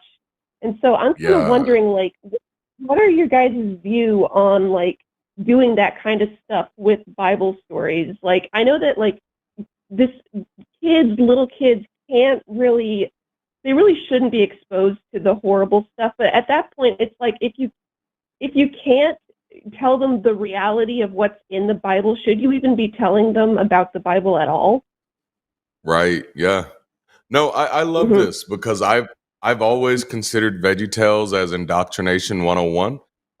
As such was Sunday school. And I love VeggieTales. Like the bunny, Nebuchadnezzar was my favorite VeggieTales episode. Like I feel like the soundtrack on that episode was dope. They did the bunny, oh, I love the bunny. And that really spoke to me on several different levels. Number one, I love bunnies and I love chocolate. And I've always loved the story of Shadrach, Meshach, and Abednego. So it spoke to me. But you are absolutely right in highlighting a concern here. Because even before we get to VeggieTales, Sunday school had been a major part of the way many evangelical and missionary churches operated. And much of the Sunday school agenda is to make God be more pleasing. And so in Sunday school, we're learning stories about Moses and the Exodus. We're learning story about Abraham sacrificing his son. We're learning story about Noah's and the flood. It's so funny because Sunday school was not even Sunday school. Notice this. VeggieTales was not targeted to the stories of Jesus. So VeggieTales is not about Jesus and his disciples. It is not about what Jesus is doing for poor people. It's not about what the apostles are doing for poor people. VeggieTales exists for the exact same reason that Sunday school exists, which is to try to make this horrible God seem more palatable to children. And, you know, and the funny thing about it, when you're a child, you kind of realize it because you're listening to the stories and you're like, nah, that don't make sense. And then someone says, but he's God and he's loving. So no, I do 100% agree that no, VeggieTales, as much as I love the soundtrack, and I still sing the songs. My kids do as well. As much as I do appreciate that, I do find it very damaging because what it does is it's the MTV effect, right? It desensitizes people to harm. It desensitizes people to injustice. It desensitizes people to feminism, to sexism, to racism, to xenophobia, because it says as long as God is okay with it, then it's fine. And then VeggieTales finds a way to package it so beautifully that makes it seem almost innocent. And that's ultimately because I see all religion for the most part as supremacy.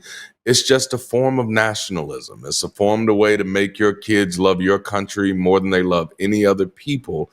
And that's what VeggieTales did a really good job of. And I don't even want to say they meant to. I'm not a conspiracy theorist, so I don't believe that people always mean to cause the harm that they actually cause. I feel like most people are actually ignorant of the things that they're doing. You know, they're just a part of the systems themselves. But no, I do find it challenging. I do find that very damaging, and I find it unfortunate because it's such, these stories, the presumption is that God is good. It's hard to even have that conversation, to even be able to say that, whoa, these stories are promoting mass murder. But imagine saying, hey, we're going to make a cartoon about Jeffrey Dahmer, and we're going to turn all of his stories into like fun little stories that the kids can learn from. We'd immediately know like that's a bridge too far. Yeah, definitely. I think that the parts of VeggieTales that I really think are where it's at strongest is when it does like literature parodies. Like one of my favorites was Madame Blueberry, with parody of Madame Bovary, which tells kind of the same story. A woman that is so just feels so empty. She lives beyond her means, and so it kind of like has that undertone of like, yeah, appreciate what you have. And I think that is probably where VeggieTales is the strongest, where it takes these classical like literature tales and not these religious tales, and teaches a lesson for children with them completely divorced from religion. I think that's definitely where it's the strongest. I 100% agree. Yeah, I think it's like, just a shame that with no, go religion. Go ahead, Ashley. Yeah. It's just a shame that it also does that with religion, where it's like, oh yeah, they don't have to like Haman from Esther. He's not completely anti-Semitic, wants to murder all Jews. No, he just likes Valkai and Esther's family in specific, just them, and they're not going to be executed. It's going to be sent to the island of perpetual tickling or whatever it was.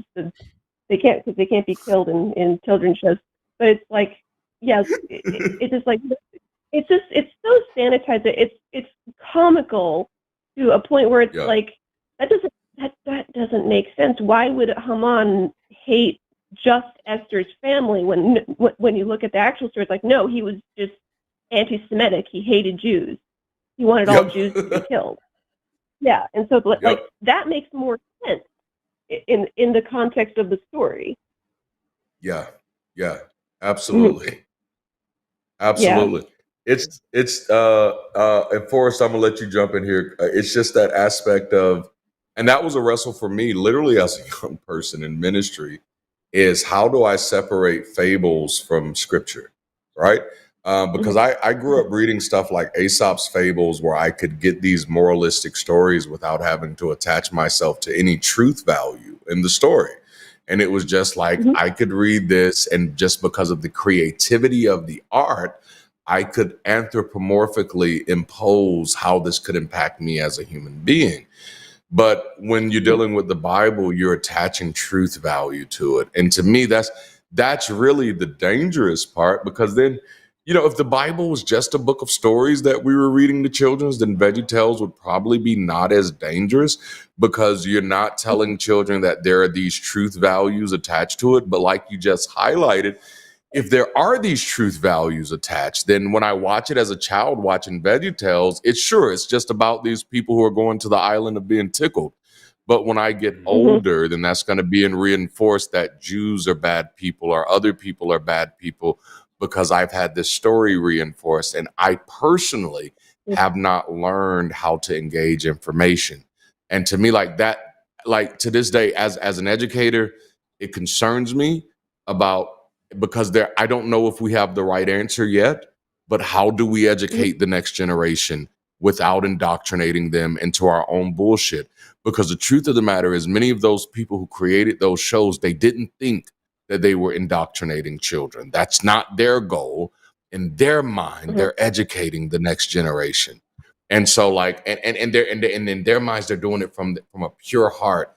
And so like, I appreciate that, because it really highlights a real issue, one that we don't often necessarily see the nuance in. And I'd be very interested to hear what Forrest has on this one. I would just throw in, I think you hit the nail on the head several times. And the one thing that I would throw in is that there's a big difference between teaching mythology and teaching religion. So like, when I was a kid, I was taught, like we talked about earlier, I was taught about all these different gods and things like that.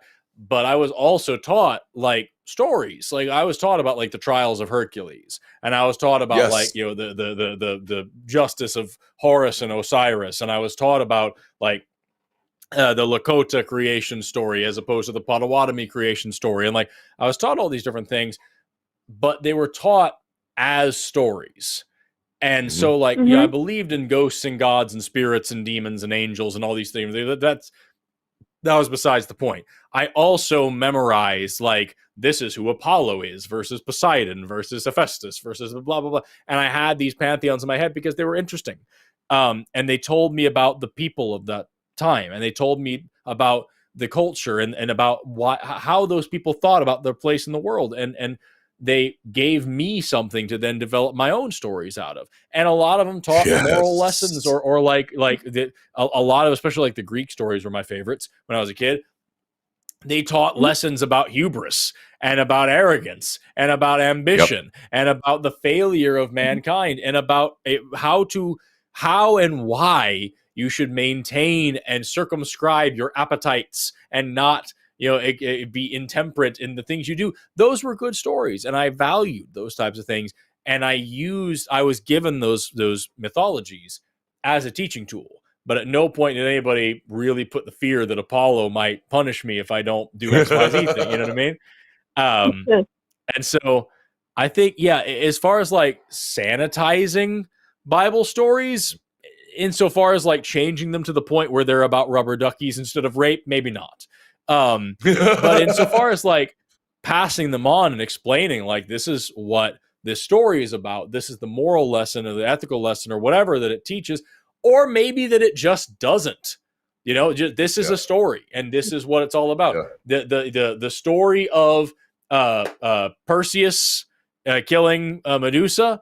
It's a story about tenacity and quick-wittedness and bravery, but there's no real moral lesson in there. It's just like, oh, how smart that he would use a shield that way. That's the story. You know what I mean? And so like, it's a fun story to pass on. And similarly, the story of pick your favorite about Balaam and the donkey, I wouldn't say there's a particular moral lesson there. Just like, there's this character like Polyphemus. It's this character that did this thing. And that's kind of a neat thing to think about sometimes if you ever want to. Or like Darante pointed out, Aesop's fables. There's definitely a moral lesson there. But there's also just some cultural context there. If I talk about like, if I have a task ahead of me that's a big, crazy task, and I'm like, man, I'm going to take this one slow. I'm going to be the tortoise, not the hare. I'm going to get this done right. Yes. I'm explaining my reasoning for doing something in a way that makes sense to somebody who understands that story. And it's not that I actually believe that some goddamn tortoise is out there bracing a rabbit. You know what I mean? It's none of that. He is not. It's just a story that I can use now as a life lesson or as a colloquialism that somebody else can get. So that's what I would say. Just separate mythology from religion if you want to learn about this stuff. The Bible as literature, great. The Bible is massively influential on Western civilization, on Western literature, on so many things. It's how hard to understand Shakespeare if you don't understand the Bible. You know what I mean? Like, it's tough. And so that's a good point. As a literary thing, as a mythological thing, as a cultural thing, as a sociological thing, abso-fucking-lutely. But sanitizing things to the point where they're just memorizing story archetypes, I don't see the value in that. I don't know if it's an ethical thing, but I just don't see it being valuable. And I take it just a step further to say I think sometimes the intent is to rob the story of the inhumanity. It's to make the story seem less inhumane than it really is, Absolutely. Yeah. Ashley, does this help you at all?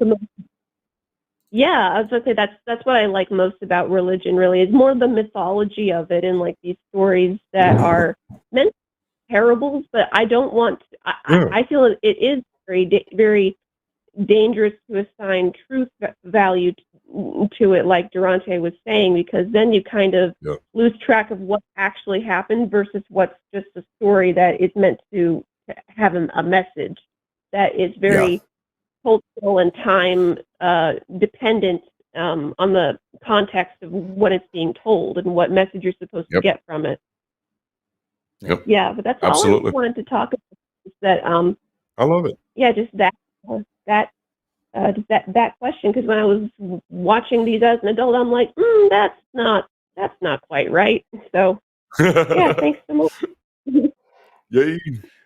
It's like me. I love Star Wars, but I don't want to go out and destroy younglings, but just because I like that story arc. So and that's what happens when you attach truth values to fiction. Ashley, I appreciate you calling in. I especially appreciate you waiting so fucking long. Thank you very much for the chance to talk to us. Yeah, thanks for having me. Thank you. Thank Take you, care. Ashley. Bye. And that's it, y'all. That was our last call. We did it. Darante motherfucking LaMar. I believe motherfucking is your middle name. Darante motherfucking It LaMar. is. You have been fantastic. I fucking love hosting with you, dude. Oh man, this is always a breath of fresh air for me, man. Like I love it. I love it. I'm sorry, I kind I get to of be rambled myself. on a few of those calls, but like every time you like- jumped in there, it was fucking hilarious. It was fantastic. Well, number one, Forrest, like I'm a student, so please never apologize for that. So like when I hear somebody talking about shit that they know about, I'm gonna shut the fuck up and listen. Now, when I hear people talking about shit that they don't know about, I'm gonna interrupt. You know, but like otherwise than that, thus like we when get I'm the listening Stevie to people, call. yes, Stevie, Jimmy, pick one tonight. But no, like I love it, and I actually I love the type of questions that people bring, even when they're absolute bullshit. Because while they may not get something from it, other people who are watching, it gives them something to sharpen their iron with, whether they're on this side of it or the other side of it, and that's always fascinating. Like I enjoy. Yeah, it's fantastic, man. We've couple of things. Number one, I'll be on tomorrow with Seth Andrews, so stay tuned for that. It'll be for Skeptalk. I will not have straightened hair anymore, thank God. I gotta tell you, I like the fact that I can just kind of shove it and it stays in a reasonable way. My curls don't do that. Yeah. But Mine don't Lord, either. is it getting up in my gumption? That's fucking frustrating. Gumption is quite hilarious. ready to be done with this. That said, I do have a bobby pin right here, and I want to see if I take that out. If is that going to drop out? to- See here. Oh yeah, See what that does. That's what's up. That's like full cowlick mode at that moment. Yeah, well, we put some like Amber has these like it's like a Whoa, you just wax. changed. Yeah, it's like a wax stick that you can use to smooth down some flyaways, and she tried to hit it with that, and it did jack shit because this is just what it is. Look at that. That is normally this is how I would fix my hair. I'd push it back into the side like that. That's how I do my curls, and now I got this rooster tail hanging out there. How good is that? Well, listen, as a black man who used to have an afro who's currently bald, I appreciate seeing white people have hair trouble. That makes me giggle. Like that does well for me, man. Oh man. Thanks everybody so much for watching. It's been a great show. Thank you to Arden for producing tonight. Thank you to our call screener, Stephanie Helms. Thank you to Faye Halo for doing the timestamps. Thank you to our mods in chat. Thank you to our people in chat, even the ones that suck. Thank you to all of our callers, even the ones that suck. Thank you again to Darante LaMar for being such an incredible co-host and friend. And thank you for watching. Have an awesome rest